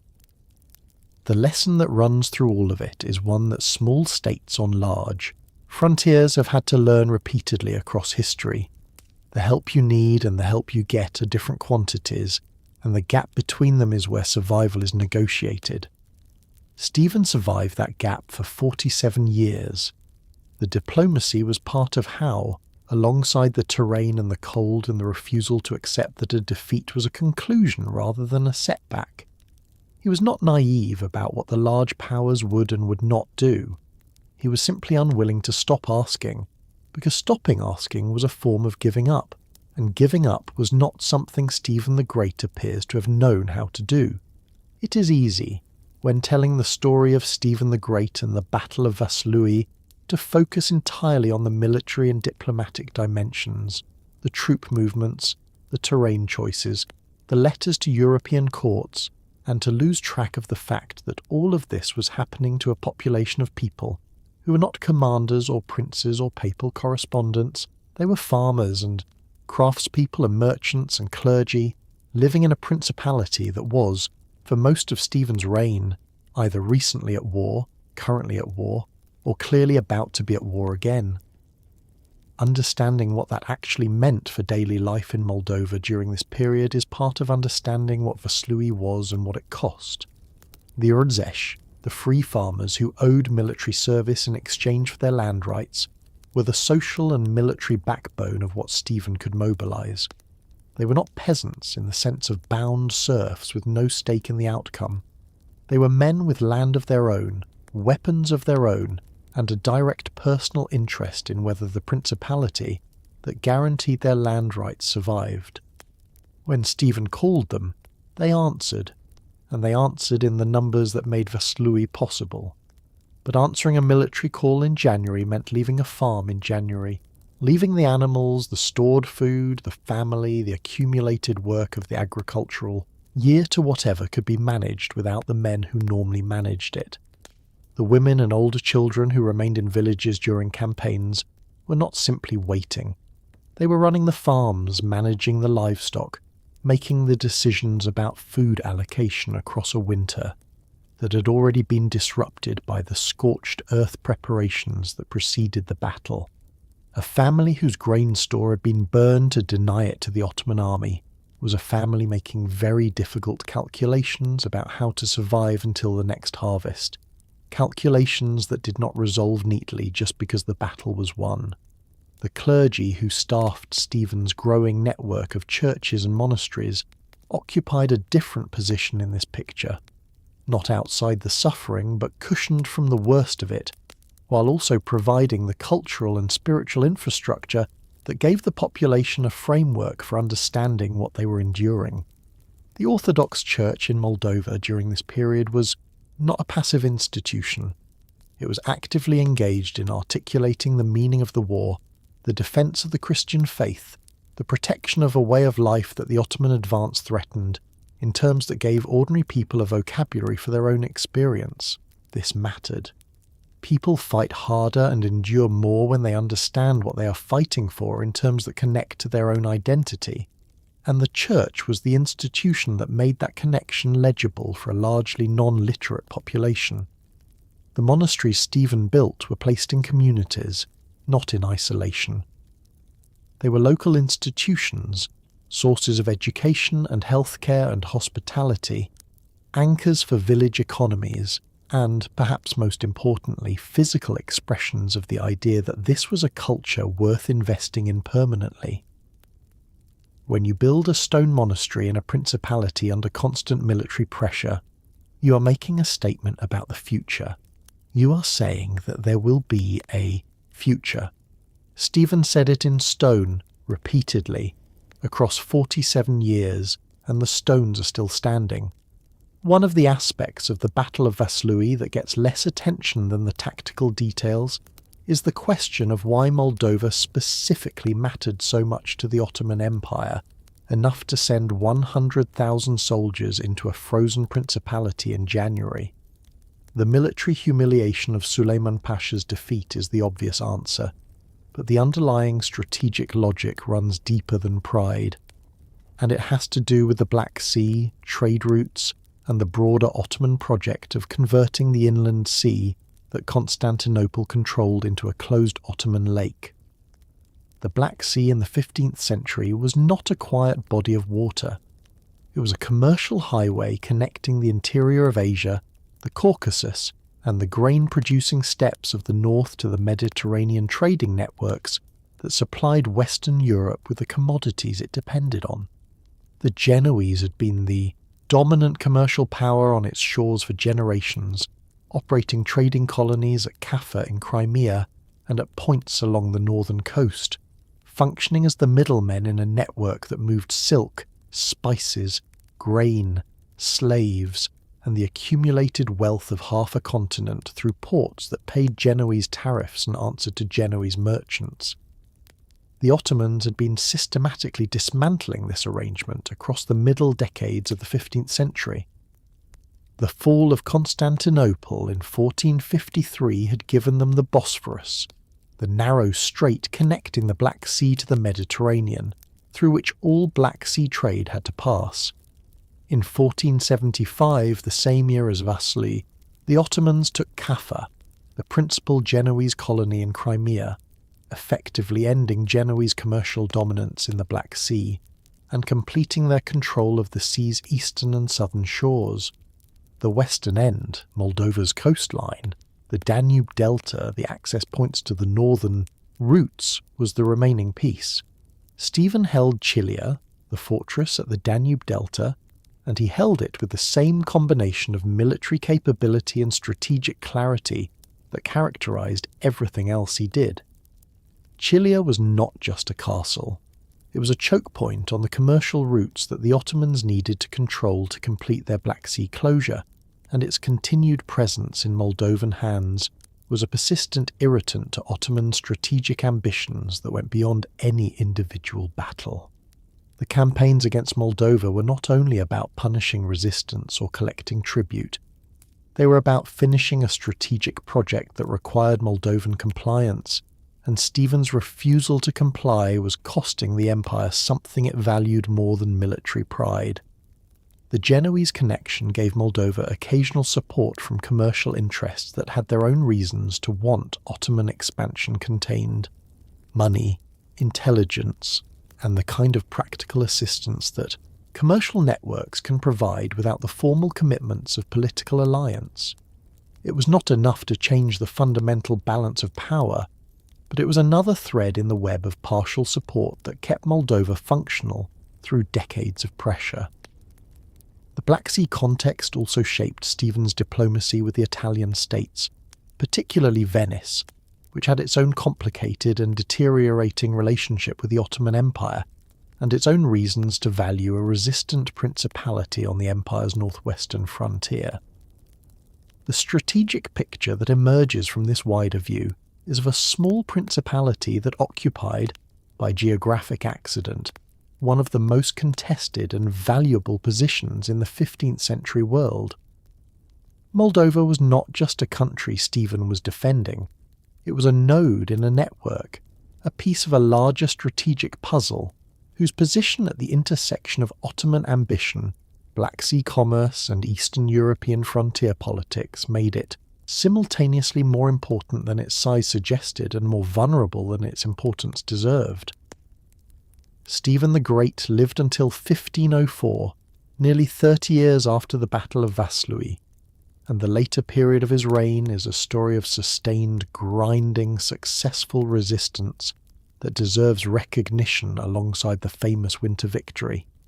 He didn't win everything. He lost battles. He lost territory, temporarily and sometimes permanently. He made difficult compromises and accepted arrangements that a prince in a stronger position would not have needed to consider. But he kept Moldova intact, kept its culture and its institutions functioning, kept building churches and negotiating alliances and mobilizing armies with an endurance that is in some ways more remarkable than any single battle. The years immediately following Vaslui were consumed by preparation for the response that Stephen knew was coming. Mehmed II's invasion of 1476 brought the Sultan himself to Moldovan territory and produced the defeat at Valea Alba that was discussed earlier, a loss that hurt, materially and symbolically, but that did not end the principality. Stephen retreated, the Ottomans burned Suceava, the Ottomans withdrew, and Stephen came back and rebuilt. This cycle, destruction followed by reconstruction, defeat followed by regrouping, repeated across the later decades of his reign, with a consistency that reveals something fundamental about Stephen's approach to ruling. He did not govern for the good times. He governed for the difficult ones, and the difficult ones were most of them. The death of Mehmed II in 1481 shifted the pressure temporarily. The succession struggle that followed occupied the Ottoman court's attention and reduced the frequency and scale of pressure on Moldova's frontier. Stephen used this window with characteristic efficiency, rebuilding fortifications, restocking resources, reorganizing military forces, and continuing his diplomatic outreach to the European powers that continued to respond with warm words and no soldiers. He also used it to consolidate internal Moldovan politics, managing the Boyar Council that was always present as a potential source of instability with the combination of reward and firmness that had characterized his dealings with the nobility throughout his reign. The tribute arrangement he eventually reached with the new Sultan Bayezid II was the compromise that Stephen's circumstances required. Paying tribute to the Ottoman Sultan was, in the political culture of the era, a statement of subordination, not full conquest, but an acknowledgement of hierarchy that sat uncomfortably with the image of Moldova as the unconquered shield of Christendom. Stephen accepted it anyway, because the alternative was another massive invasion that Moldova might not survive intact, and because the tribute arrangement, while symbolically costly, preserved the practical autonomy of the principality. Moldova could still elect its own prince, maintain its own laws, practice its orthodox faith, and conduct its own affairs. This was not nothing. In the circumstances of the late 15th century, it was quite a lot. He died in July of 1504, probably from gout, a disease that had troubled him for years and that contemporary accounts describe as increasingly debilitating in his final decade. He had been ruling for 47 years. He had fought more battles than most men of his era lived decades. He had built enough churches and monasteries to populate a landscape, negotiated enough treaties to fill a library, and mobilized enough armies to exhaust a principality, and Moldova was still standing when he closed his eyes for the last time. His son Bogdan succeeded him. The reign of Stephen the Great was over. The Moldova it had created was not. The Battle of Vaslui sits in a complicated position in the larger history of the 15th century. Western European histories of the period, even those concerned with the Ottoman advance, have often treated it as a footnote, a regional conflict in a principality most people couldn't locate on a map. But from the perspective of Eastern European history, and from the perspective of what might have happened without it, Vaslui was genuinely significant. A successful Ottoman campaign in Moldova in 1475 would have opened routes further north and west. It would have demonstrated that the eastern frontier was penetrable. Stephen's victory did not stop the Ottoman advance in the region permanently. Nothing could do that, but it delayed it, disrupted it, and cost it dearly. And it announced, in terms that Mehmed II apparently found worth taking personally, that this particular small country, in this particular frozen corner of the world, was not going to be easy.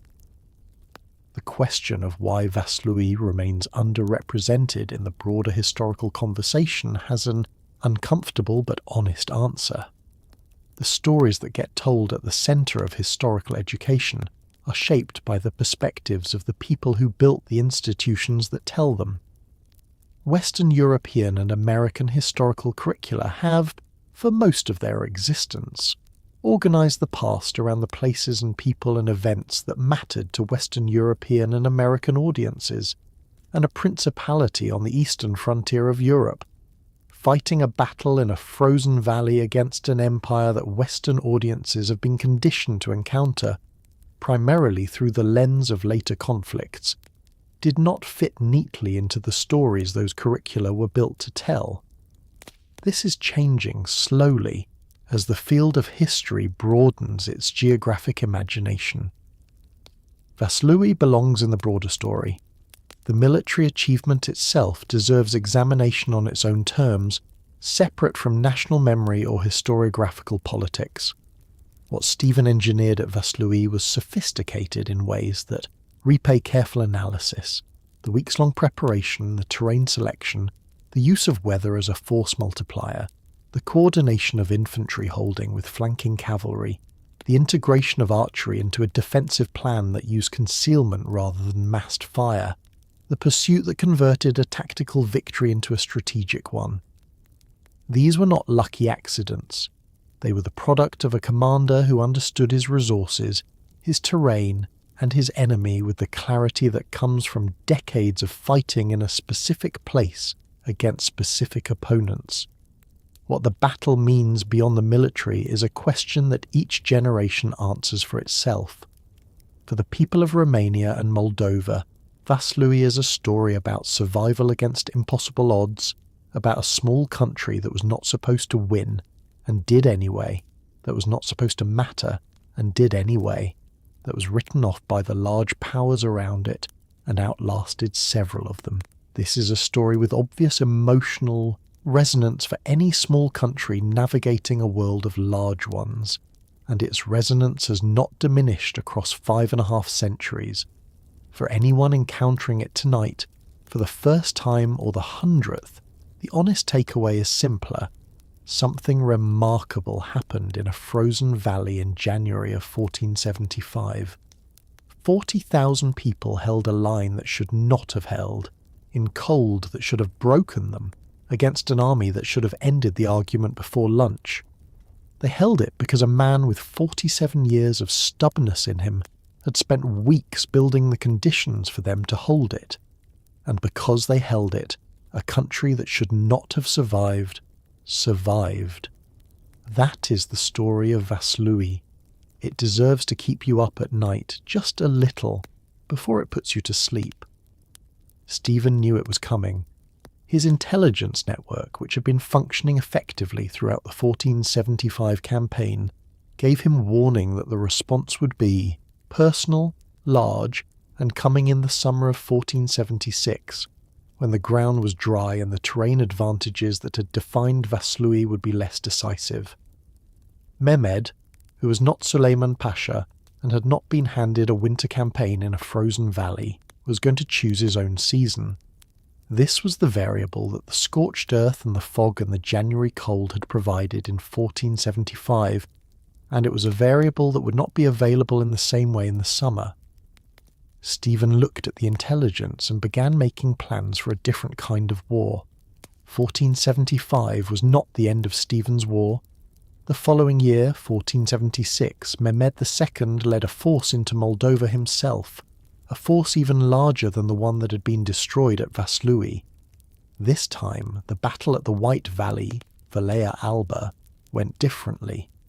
Stephen had used the same strategy: scorched earth, withdrawal, terrain, but Mehmed was a more careful commander than Suleiman Pasha, and the Ottoman force moved more slowly, adapted more effectively to the conditions, and eventually brought Stephen to battle on ground less favourable to the Moldovan defensive approach.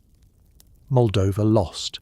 Stephen survived, barely, and retreated into the forests. The Ottomans burned the capital, Suceava, and then they went home, unable to garrison or hold the country, leaving Stephen to return and rebuild. Valea Alba is the battle that the celebration of Vaslui sometimes obscures because it complicates the clean narrative of the underdog triumph. Stephen did not win every battle. He lost this one, and he lost it to the most capable commander the Ottoman Empire could field, who had learned from what happened the previous January and adjusted accordingly. Mehmed moved in summer. He moved slowly and carefully, with better logistical preparation and a more disciplined approach to the terrain. He did not allow his force to be compressed into a narrow valley without adequate flanking coverage. He was, in short, fighting the battle that Suleiman Pasha should have fought. The engagement at Valea Alba on the 26th of July 1476 went badly for Stephen, from relatively early in the fighting. The ground was not what it had been at Vaslui. Summer terrain in Moldova is very different from the frozen January valley that had been the foundation of Stephen's previous victory.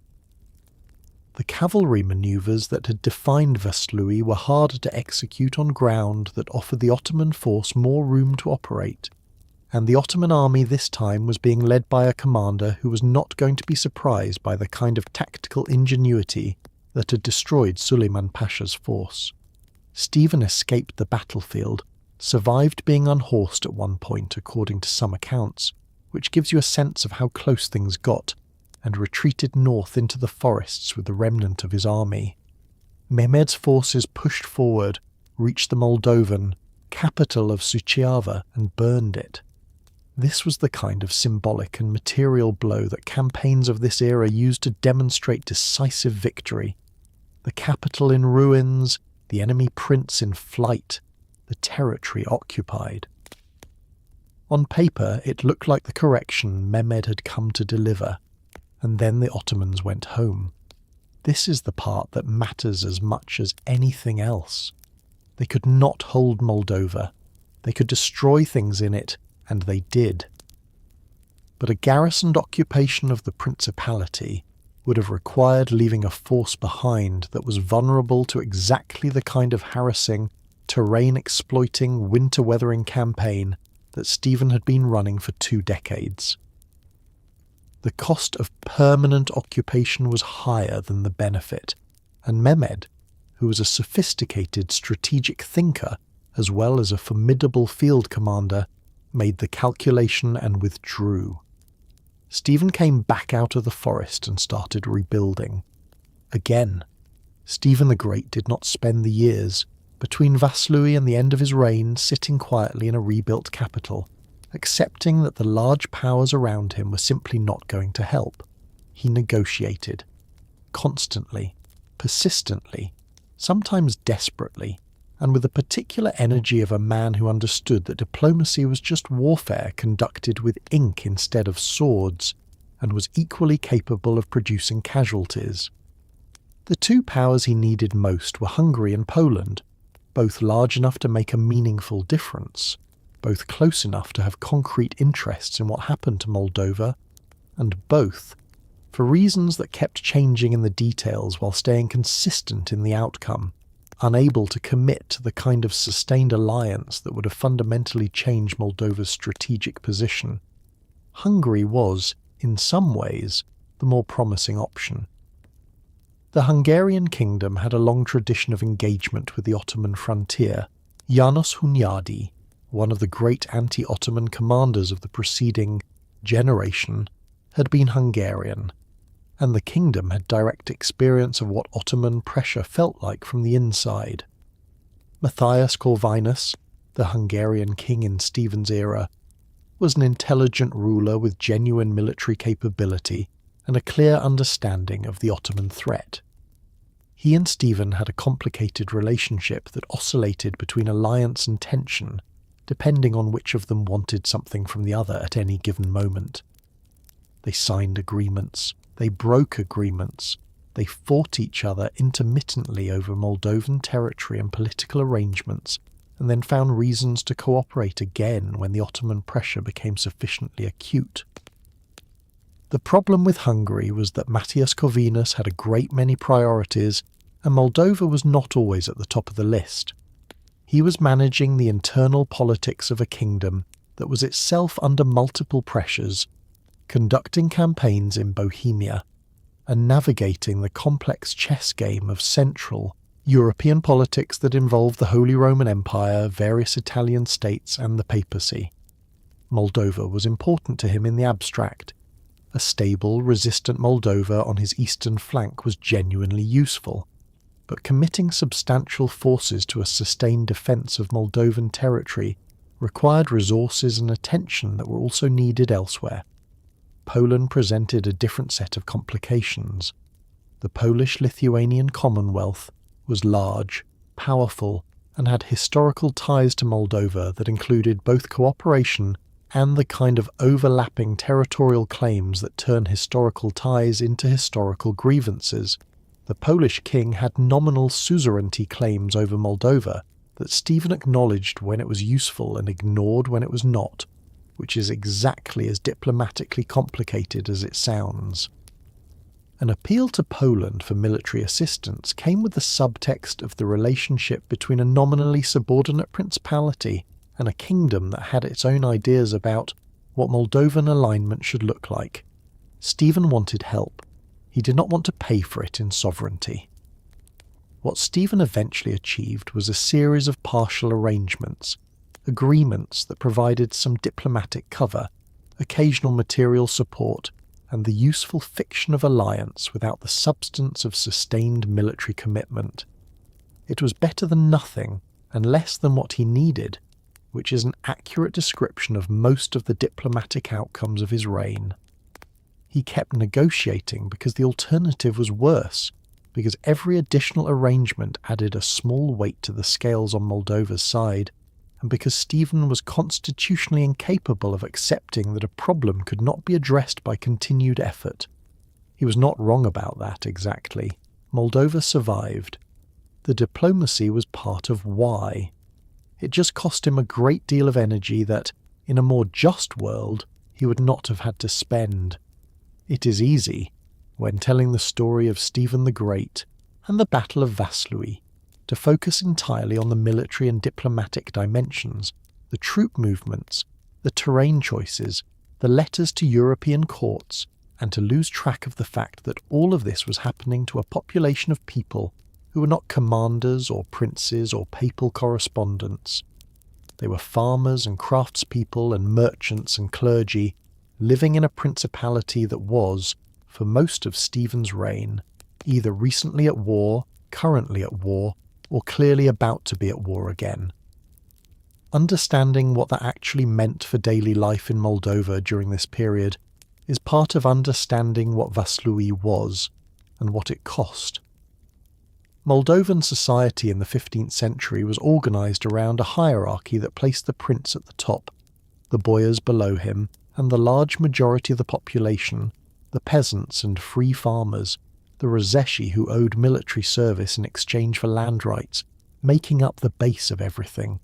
The Rozesh were a particularly distinctive feature of Moldovan social structure.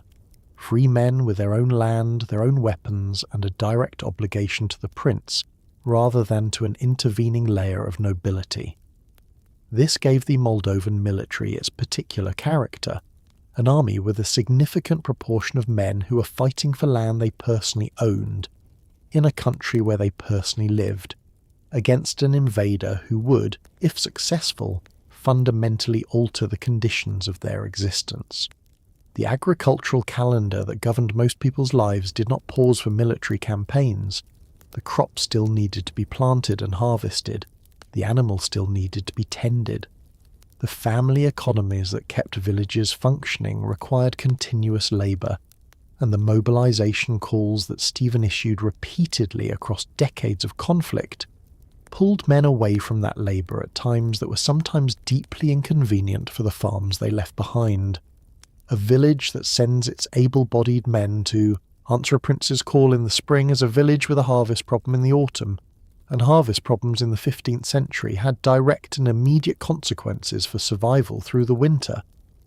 The women, children and elderly who remained in villages during campaigns were managing these problems while also managing the anxiety of not knowing what was happening to the men who had left, in an era where news travelled slowly and unreliably, and the first concrete information was sometimes the return of survivors.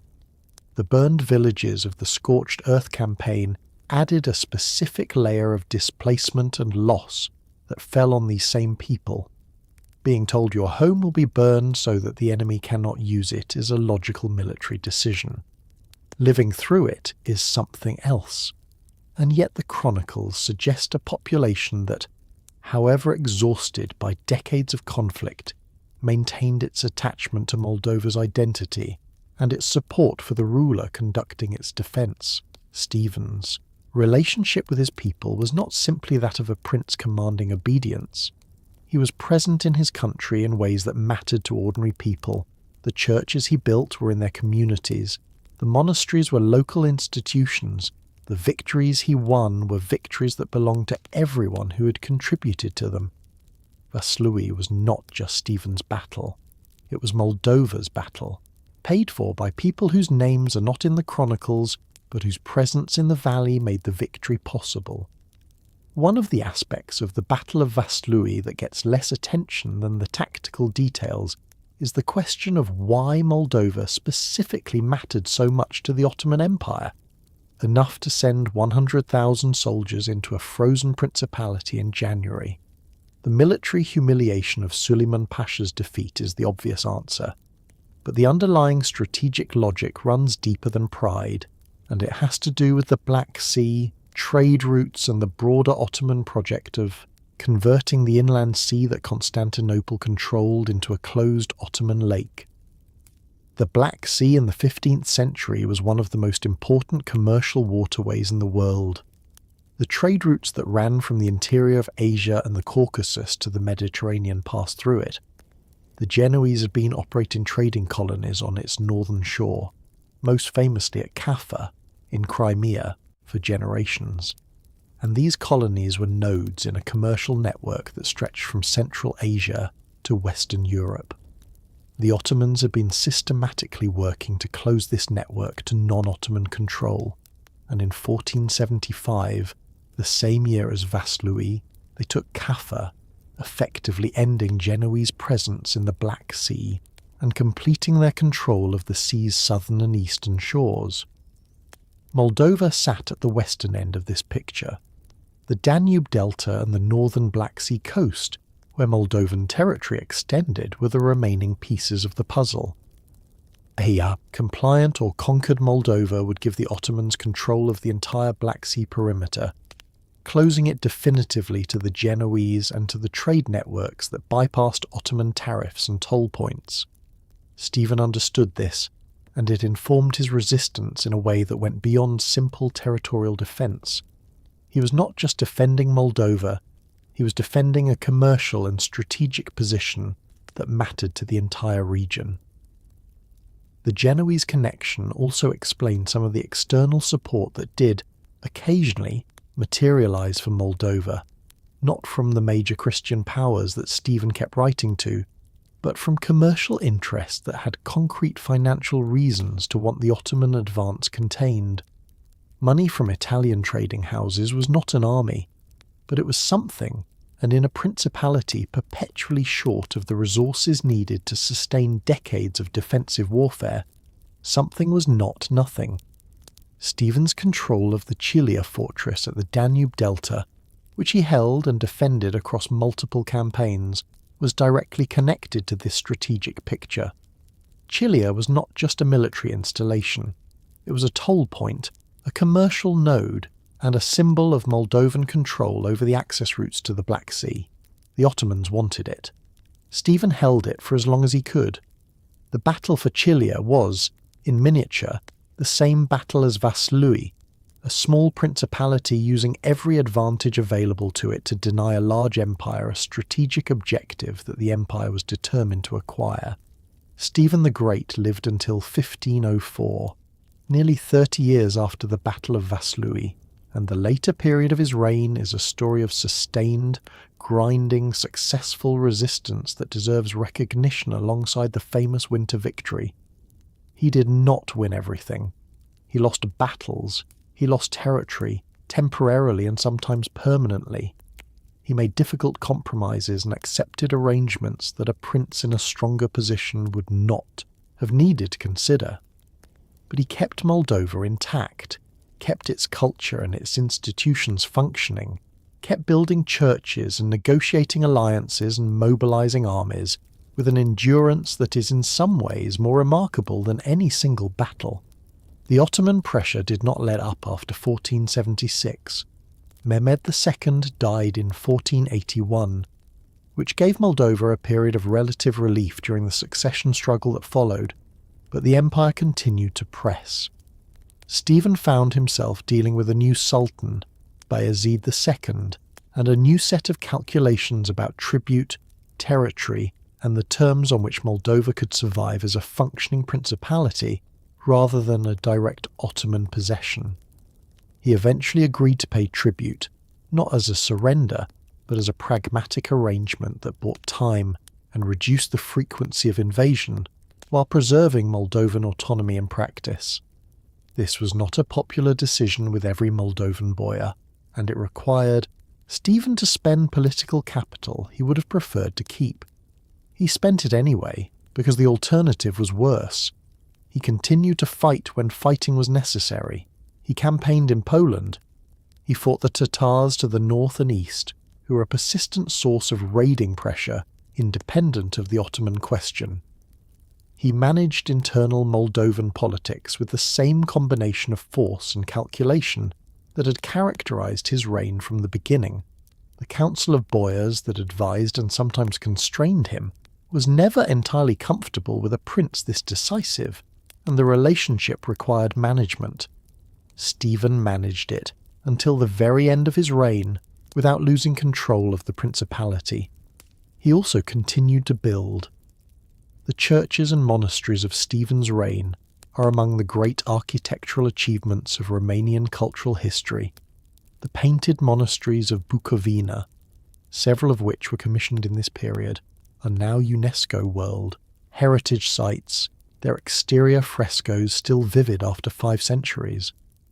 They are the physical evidence of a ruler who understood that culture was a form of defence, that a civilization that produced beautiful and durable things was asserting its right to continue existing, and that the stones of a monastery outlasted the campaigns that funded them. When Stephen died in July of 1504, he had been ruling Moldova for 47 years. The principality he left behind was battered, compromised in various ways, and still standing. In the circumstances of his era and his geography, still standing was an extraordinary achievement. And so the valley goes quiet, the fog lifts, the Rakova River goes back to being just a river, cold, indifferent, completely unaware that it once ran through the middle of one of the most lopsided military upsets in the history of the 15th century. The ice melts, the forests grow back. The Ottoman army that was supposed to correct a small principality's attitude toward tribute disappears into the historical record as a cautionary note about frozen valleys and overconfident commanders. Moldova is still there. 5.5 centuries later, somehow, improbably, stubbornly, it is still there. Tonight you went somewhere most people never go. A small country in a hard winter, held together by terrain and cold and 40,000 people who answered a call they didn't have to answer, led by a man who'd been thinking about one specific valley for 2 decades and was absolutely right about it. You watched a trap get built over weeks and spring in a morning. You watched a line hole that the numbers said shouldn't have held.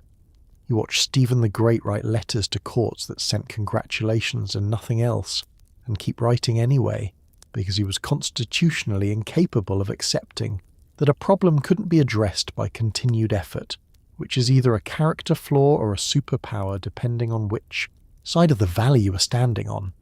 Think for just a moment about what it cost. The burned villages, the families standing in January cold watching their winter food turn to ash because the strategy required it. The infantry in the centre who held and did not all come home. The ordinary Moldovan farmers and craftspeople and free men with small plots of land who answered the mobilization call, again, because there was no one else to answer it. They were not heroes in the storybook sense. They were tired people in a difficult place doing the only thing available to them, which was to not give up. History is mostly made of people like that. The famous names are just the ones we kept. So tonight, as the room gets dark and warm and quiet around you, as the ordinary, unremarkable, quietly extraordinary safety of wherever you are settles in, let the valley go. Let the fog come back down over the Rakova. Let the cold that was never your cold drift away into the comfortable dark. You were there for a little while. You know what it cost and what it built and what colour the monastery walls still are after 500 years of Moldovan winters. That's enough. That's more than enough. Sleep well.